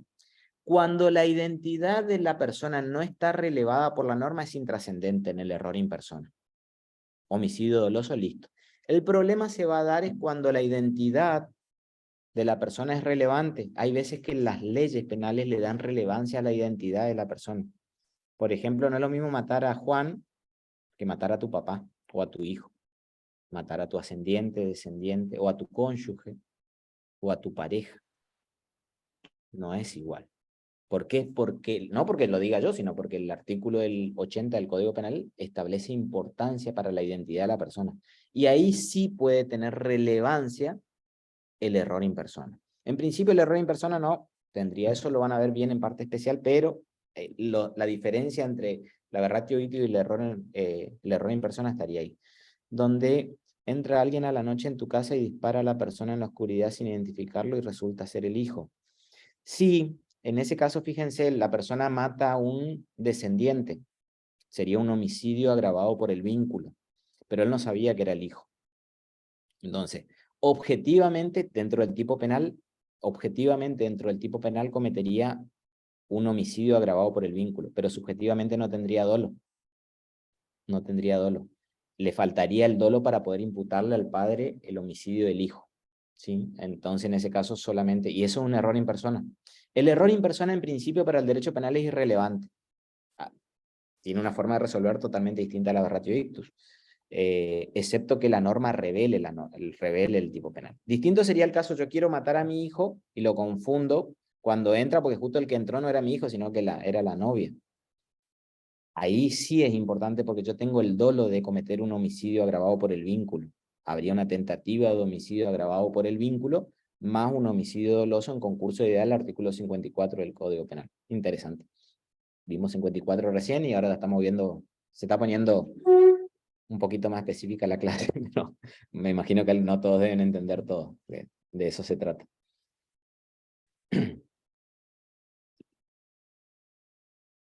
Creo que Juan, es así, su caso apuntaba a ese caso, ¿no? Me parece que apuntaba Sí, ahí. doctor. Sí, doctor, más o menos es el caso que aparece en el libro. Gracias. No, por favor. Lo escucho. Yo estoy a disposición de ustedes.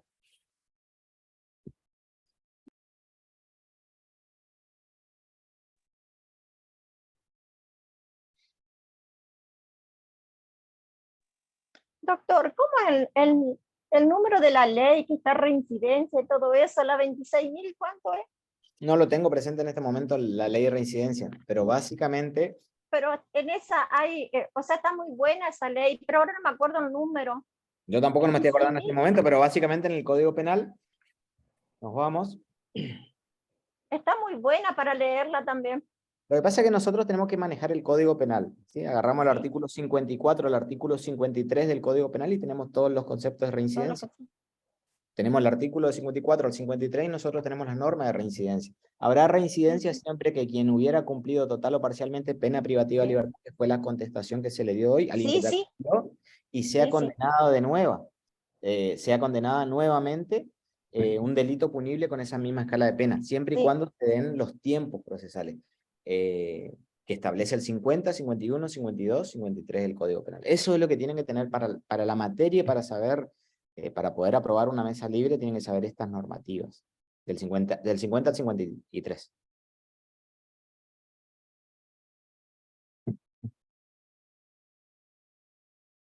Profe, ¿en qué cátedra usted? Yo estoy en la cátedra B, este es un Zoom de la cátedra B, que me pidieron dentro de la cátedra, ¿no? Me pidió el titular que lo dé. La cátedra B era hasta el año pasado, el titular era el profesor, que espero que tengan la oportunidad de escucharlo en alguna oportunidad de algunas clases en especializaciones o algo, del profesor Nelson Ramón Pessoa, ¿sí? Una eminencia dentro de nuestra facultad y una suerte que tenemos académica dentro de el claustro docente, y la verdad que una de las mentes brillantes que tenemos en nuestra universidad. La verdad que nuestra universidad, entiendo yo que tiene docentes, no estoy hablando de mí, ni mucho menos, docentes con un nivel que la verdad que debemos estar maravillados y agradecidos que en una universidad pública tengamos docentes de la calidad como es Nelson Pessoa. Hoy se jubiló este profesor y sigue dando, incluso en mis cursos, él sigue participando activamente, porque es el dueño del curso, entiendo yo. Hoy es Isidoro Sazón el titular de nuestro curso, que también es un excelente profesor, sin duda que brillante, pero bueno, Nelson Pessoa es todos quienes lo conocen saben de lo que estoy diciendo. Y es una de las suertes, como le digo, de contar. Yo soy un hijo de la universidad pública, que voy a estar agradecido siempre, por eso soy docente, porque en cierta forma para mí es devolverle algo de lo que me dio el sistema educativo público gratuito, y que me permitió mucho, ¿no? Entonces, por eso para mí la docencia es tan importante y la verdad no vivo de la docencia, vivo de otras cosas, ¿no? Pero sí me gusta mucho enseñar porque tuve docentes que me permitieron querer esto del derecho, de querer esto de la abogacía y me permitieron, entiendo yo, ser un profesional y todo eso. Así que bueno, por eso siempre la universidad pública yo le estoy agradecido y para todo lo que sea para engrandecer la misma y el nivel, ahí me van a encontrar. Así que, bueno, lamentablemente hoy el profesor de Pessoa está jubilado, pero no significa que no lo podamos escuchar todavía. Así que. En la mesa libre sucede lo siguiente. Yo soy de Resistencia, la mesa se toman en Corrientes. Cuando hay muy pocos inscriptos, la verdad, y como se toma a la mañana nuestro curso, me avisan, si hay mucho inscripto voy, y si no, directamente no voy. Generalmente es una mesa donde muy pocos se inscriben y muy pocos van y rinden. Hasta el día de hoy, capaz vaya cambiando, eso son temáticas ya. Son los alumnos lo que deciden la cantidad de personas que vayan. Miren, principio de congruencia no tengo ningún problema en explicarle, pero es parte procesal penal. Es procesal penal, parte del proceso penal, no hace al derecho parte general, pero haciendo rápido, lo que se le imputa y le atribuye en la comisión del delito cuando comienza el proceso penal, tiene que ser el mismo hecho que se le acusa cuando se eleva a juicio la causa, tiene que ser el mismo hecho que se le acusa en debate y tiene que ser el mismo hecho que se le termina condenando. ¿Sí? No puede haber una variación, una desviación, una incongruencia en el hecho. Sí, hay muchos fallos de la Corte que han establecido este principio de congruencia del hecho que debe existir, pero es parte del proceso penal. Eso cuando ustedes tengan parte general, parte especial, van a ver el principio de incongruencia, ¿no? Y fallos de la Corte que siempre se van dictando. En el ejercicio de la profesión nosotros tenemos que tenerlo muy presente, pero no hace a parte general.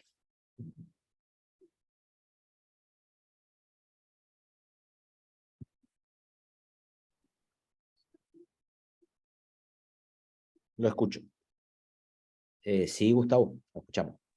Profe, cuando tengamos los parciales y ustedes nos den casos que nosotros tengamos que argumentar con la tipificación del código, también podemos poner la raíz sociológica, o sea, cuál fue el contexto en el que el individuo vivía o estaba en ese momento por el que pudo haber cometido tal o cual hecho ilícito, ¿o depende, no?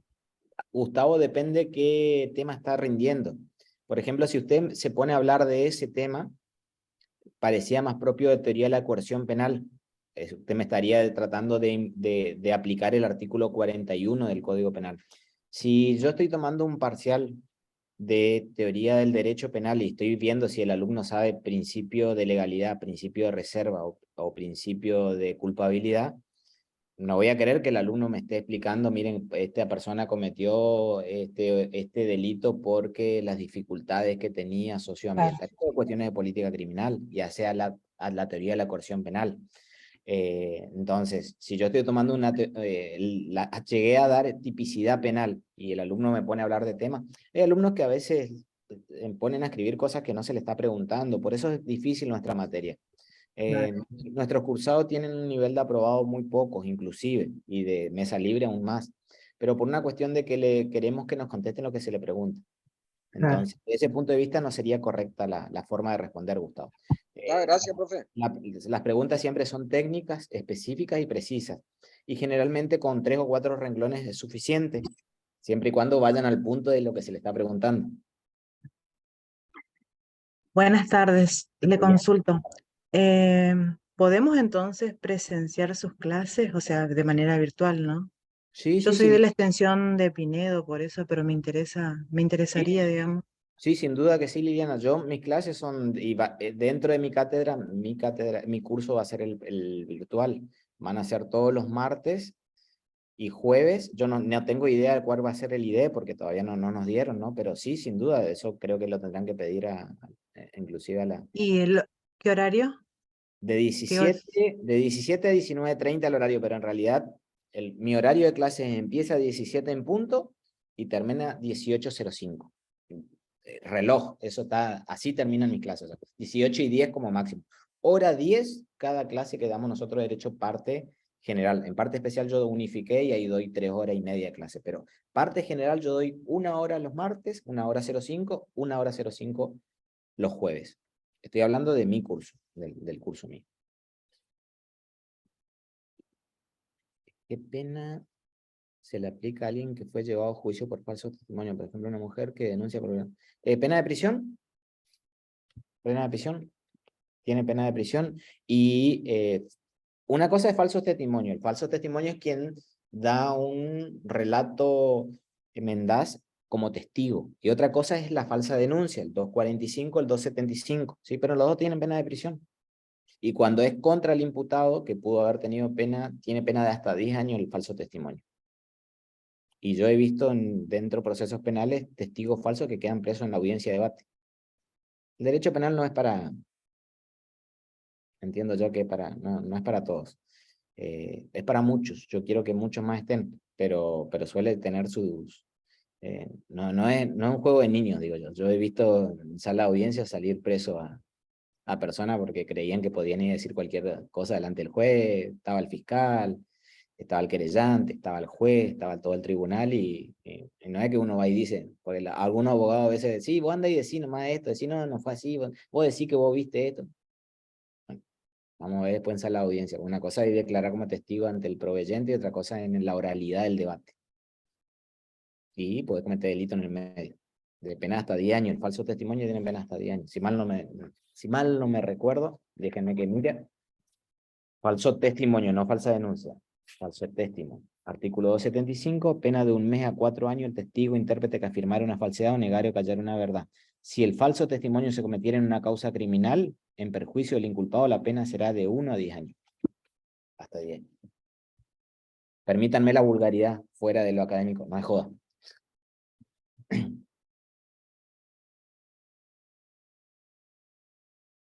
No sé si pasó algo así en Fernando, la verdad no sabía, Priscila, no.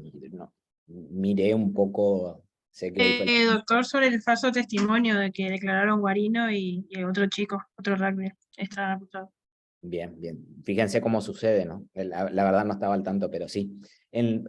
No le digo que es común, pero en la práctica yo tengo 17 años de ejercicio de profesión y he visto varios casos donde hay falsos testimonios. A veces el juez considera y concuerda con lo que le piden y he visto salir llorando. Vine libre y de repente quedé preso, ¿no?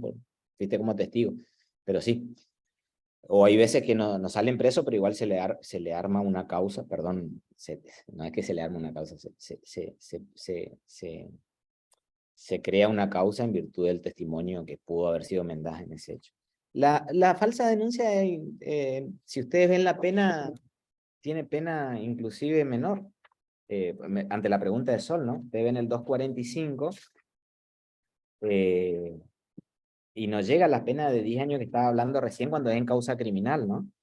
Tiene pena de 1 mes a 1 año. Tiene pena sensiblemente menor. Entonces, si me pregunta, ¿es más grave? No. El falso testimonio. Yo puedo cometer falsa denuncia y después falso testimonio. Y habría un concurso real, entiendo yo.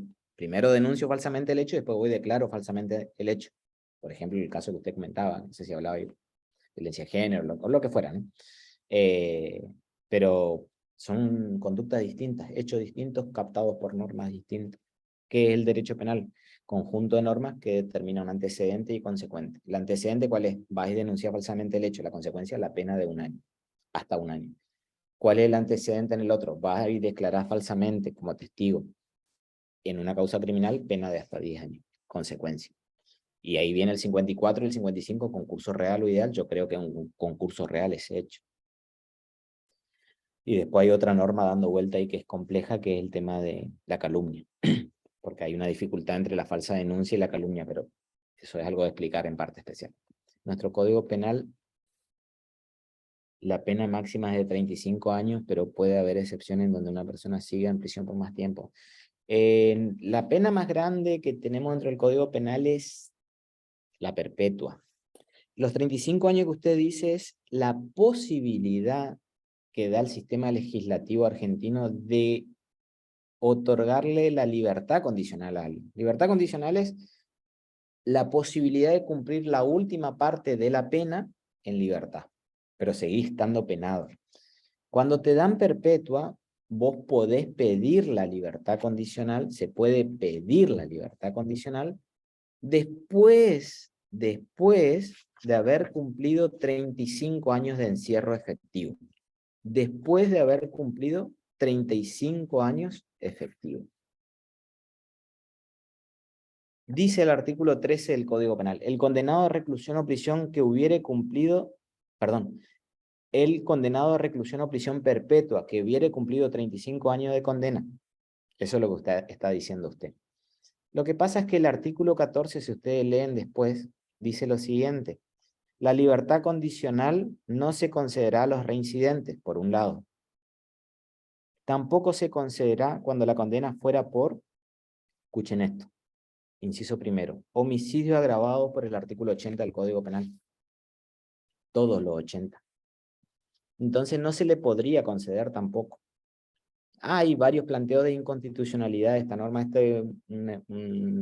Una agravación del efecto Bloomberg en su momento, pero hay planteos de inconstitucional. Pero el 14, por hoy la respuesta legislativa que le tengo que dar yo es que, por ejemplo, estas personas que fueron condenadas a perpetua hoy no tendrían que salir a los 35 por el 14. Porque el 14 dice que no se le va a conceder la libertad condicional a los que hayan cometido artículo 80. Y a eso le condenaron. Por ejemplo, a Nair Galarza, dice el 14 primer párrafo. Para que se le conceda la libertad condicional después de cumplido 35 años hay que declarar inconstitucional la inconstitucionalidad del artículo 14, la reforma que hubo, que les leí, para ese caso. Esa sería la respuesta. O sea, hay pena más grande de 35. Podés salir a los 35 por libertad condicional. ¿Vas a salir? No sé. ¿Ellos saben que van a salir? Lo dudo. Si el abogado le asegura que va a salir, le está mintiendo. Y cualquiera que le diga que va a salir dentro de 35 años, está mintiendo. Yo le estoy leyendo lo que dice la ley. Yo creo que muchos tribunales le van a declarar inconstitucional, sí. Ya hay fallos, ¿no? Gustavo, te escucho. Profe, esto porque pensé nomás, yo veo que el abogado defensor de los rugby primero tenía el pacto de silencio, después la negación, después buscar que porque fueron impropias las circunstancias de investigación se anule todo. Sin embargo, ¿no hubiese sido mejor que él pida un juicio abreviado con alguna conmutación de pena y que ellos confiesen directamente lo que hicieron? ¿O el delito o la tipificación iba a ser igual la misma y la cantidad de años? ¿No hay forma de negociar eso con un juicio abreviado y un arrepentimiento? Quiero decir, me parece que la estrategia de Tomei no fue la adecuada. La estrategia generalmente, con el diario del lunes todos somos buenos, ¿no? Ya sabemos el resultado, todos somos buenos. El tema es antes. Yo, desde mi punto de vista técnico, yo lo que no hubiera hecho es llevar una sola defensa para todas las personas distintas. Eso me parece que, inclusive creo que el tribunal tendría que haber no permitido que una sola persona defienda a las 8 personas. Ese es el único error que yo he visto desde el punto de vista técnico del defensor, que no es menor, pero lo estoy hablando desde mi punto de vista. Eso no significa que sea el punto de vista. En esto es, y con el diario del lunes todos somos buenos. A ver, no. Yo creo que hay que aprender algo también en esto. O sea, cuando tenés una causa tan mediática, y yo creo que el tipo ya tenía todas las chances de tener resultado que obtuvo. Es más, creo que tuvo cosas que no son pocas, ¿no? Después, cuando haces los planteos, por qué lo haces, también son cuestiones de estrategia. Eso uno como profesional lo evalúa después, aprende después, lo va viendo después. Lo único que yo puedo decir de lo poco que escuché el alegato del hombre, me parece una persona con conocimientos técnicos, me parece una persona con cierta solvencia, me parece una persona seria. creo que hubo un error técnico, desde mi punto de vista, en llevar todas las defensas juntas, que eso sí lo hubiera separado, porque se tendrían que haber peleado entre ellos. Y el que no pegó, no pegó, yo no pegué, fue él fue el que pegó, yo estuve ahí, pero porque éramos amigos, mi cliente no pegó, es lo que yo hubiera hecho, ¿sí? Es lo que yo hubiera hecho. Pero con el diario El Lunes somos todos buenos. Lo cierto es que es una causa mediática y bueno, uno no conoce los pormenores tampoco.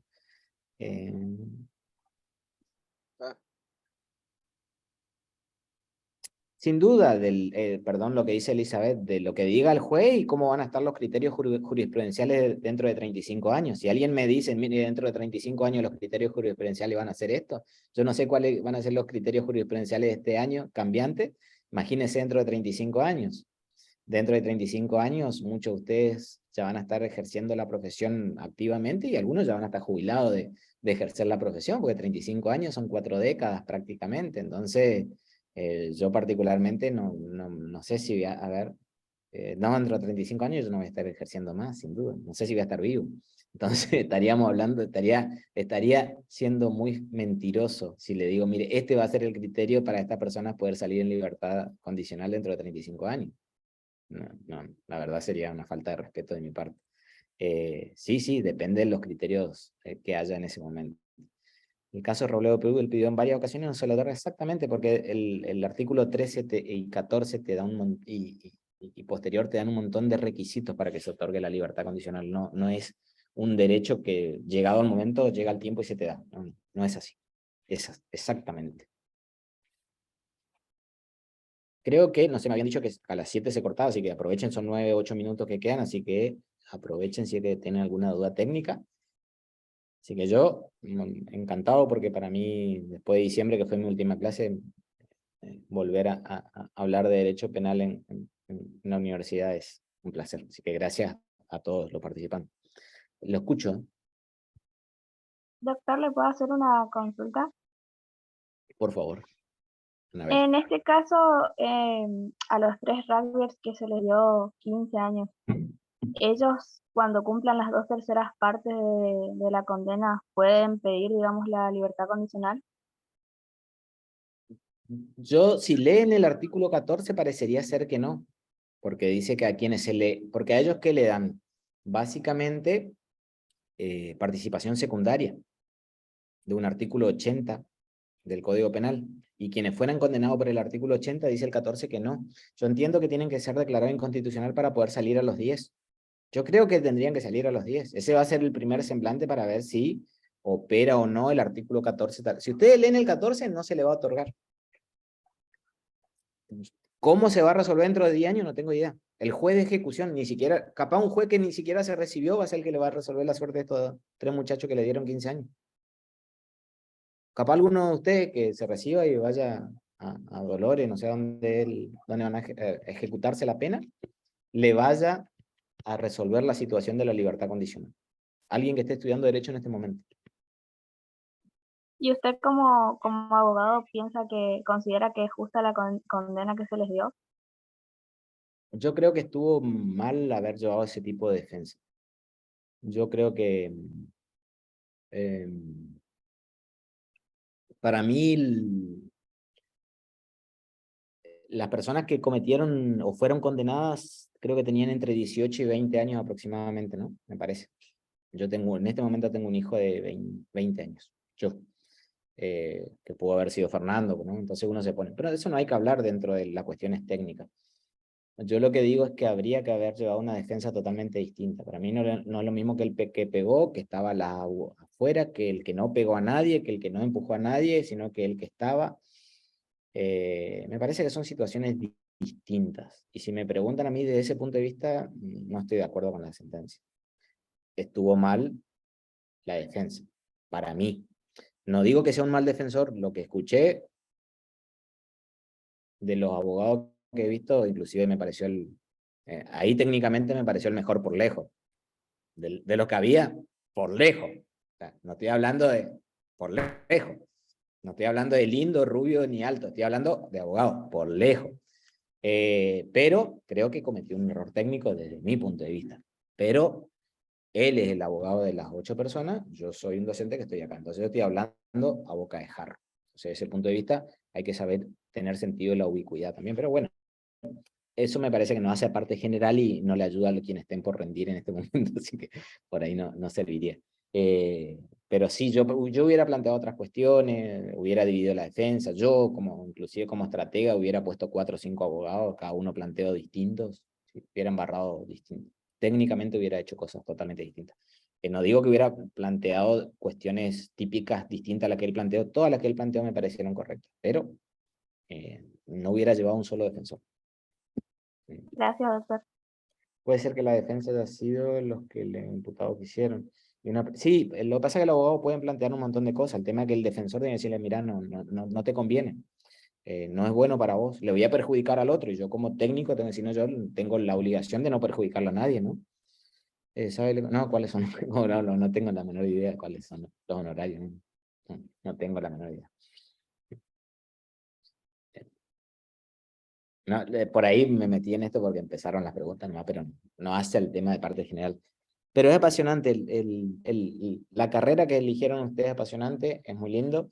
Mi materia entiendo yo que es el eje central de la carrera, pero bueno, todos decimos lo mismo, ¿no? Parte general, parte especial para mí es la base, me encanta Derecho Penal, y creo que hace a lo que uno a veces inclusive estudia porque suele ver como que eso es ser abogado, ¿no? Pero bueno, yo soy un apasionado del Derecho Penal. Lo escucho Samsung SM, no tiene nombre, por eso le digo. Sí, lo que pasa es que no pude conectarme, soy Walter Núñez, no pude conectarme por la Novo y estoy conectado con el celular. Sí, le escribí la pregunta allí, pero bueno, 2 preguntas le hice. Si esos autores que usted nombró o mencionó hoy están dentro de la bibliografía, y Sí. la otra pregunta tiene que ver con si en este caso se tendría en cuenta el 2x1. Sí, la primera pregunta, el 2x1, el 2x1 fue una ley, si es lo que yo entiendo que usted está preguntando, el 2x1 fue una ley que estuvo vigente cuando se reforma la Constitución nuestra en el año 1994. Se modifica el cómputo de los plazos de la prisión preventiva. Y esa ley lo que estuvo vigente desde el año 94 hasta el año 97 aproximadamente, no mucho más. Después se derogó, esa ley está derogada desde el 97, hace más de 30 años está derogada aproximadamente. Hubo una cuestión técnica ahora en un fallo de lesa humanidad que pidió que se le aplique esa ley que estuvo vigente en aquel entonces, porque en aquel entonces él cometió el hecho. Pero esa ley no está vigente. ¿Qué es lo que decía esa ley? Que si una persona está privada de su libertad más de 2 años, después de pasado ese plazo se va a computar por cada día que está 2. O sea, si yo tengo 3 años, significa que yo cumplí 4, porque 2 años se computan igual y 1 año se computaría doble. Eso decía la ley del 2x1, está derogada. Está derogada de hace 30 años aproximadamente. No está la ley del 2x1.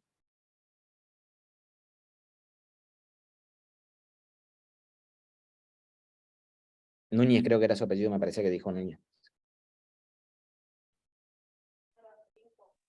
Sí, sí. Sí, no, porque hace poco estaba escuchando en estos tantos debates televisivos que se hacen. Cada cosa que yo he escuchado en los medios, la verdad, dan vergüenza inclusive de muchos abogados. Confunden muchísimo. La verdad que... Mi idea es que todo el que haya pasado por la Universidad Nacional, la pública, salga con un conocimiento mínimo para que no se cometan ese tipo de aberraciones y que no andemos repitiendo las aberraciones que uno escucha. Esa es mi idea como docente.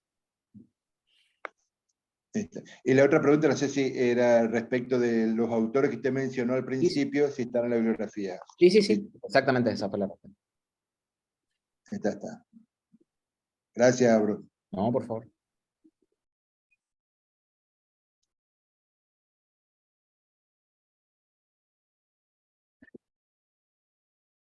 No sé si hay alguna otra pregunta, consultas. Estamos con las 7, ¿va a continuar el Zoom? Por más que sea las 7, te pregunto, no sé, a la administradora. Hola, buenas. ¿Los chicos no tienen ninguna otra pregunta para hacer? Si no, damos por finalizada la clase. ¿Cuándo sería el próximo encuentro? El próximo encuentro vamos a coordinar bien y vamos a estar pasando la información de la clase, digamos, cuando se va a dictar de vuelta a los grupos de WhatsApp y en nuestras redes sociales. También quería comentarles que esta clase es grabada y se sube al canal de YouTube de La Franja. También quería darle las gracias al profesor por su participación, por su predisposición al brindarnos esta clase y a ustedes, chicos, por conectarse, por participar. ¿Cómo sería el canal de YouTube del centro? Franja Morada Derecho UNE.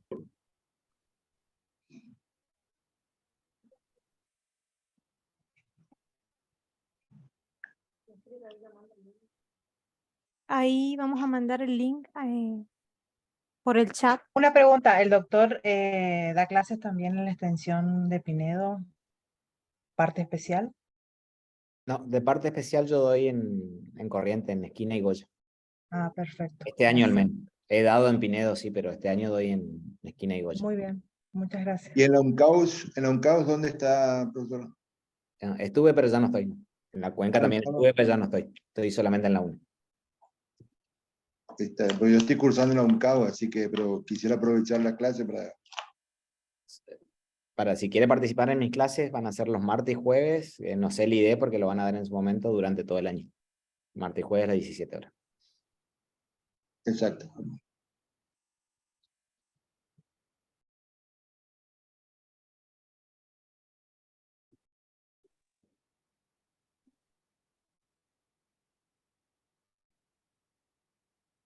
Bueno, yo les agradezco, me despido gracias por la invitación y obviamente a predisposición y a lo que necesiten posteriormente voy a estar para ustedes. La verdad, un verdadero placer y en otra oportunidad estaremos en contacto.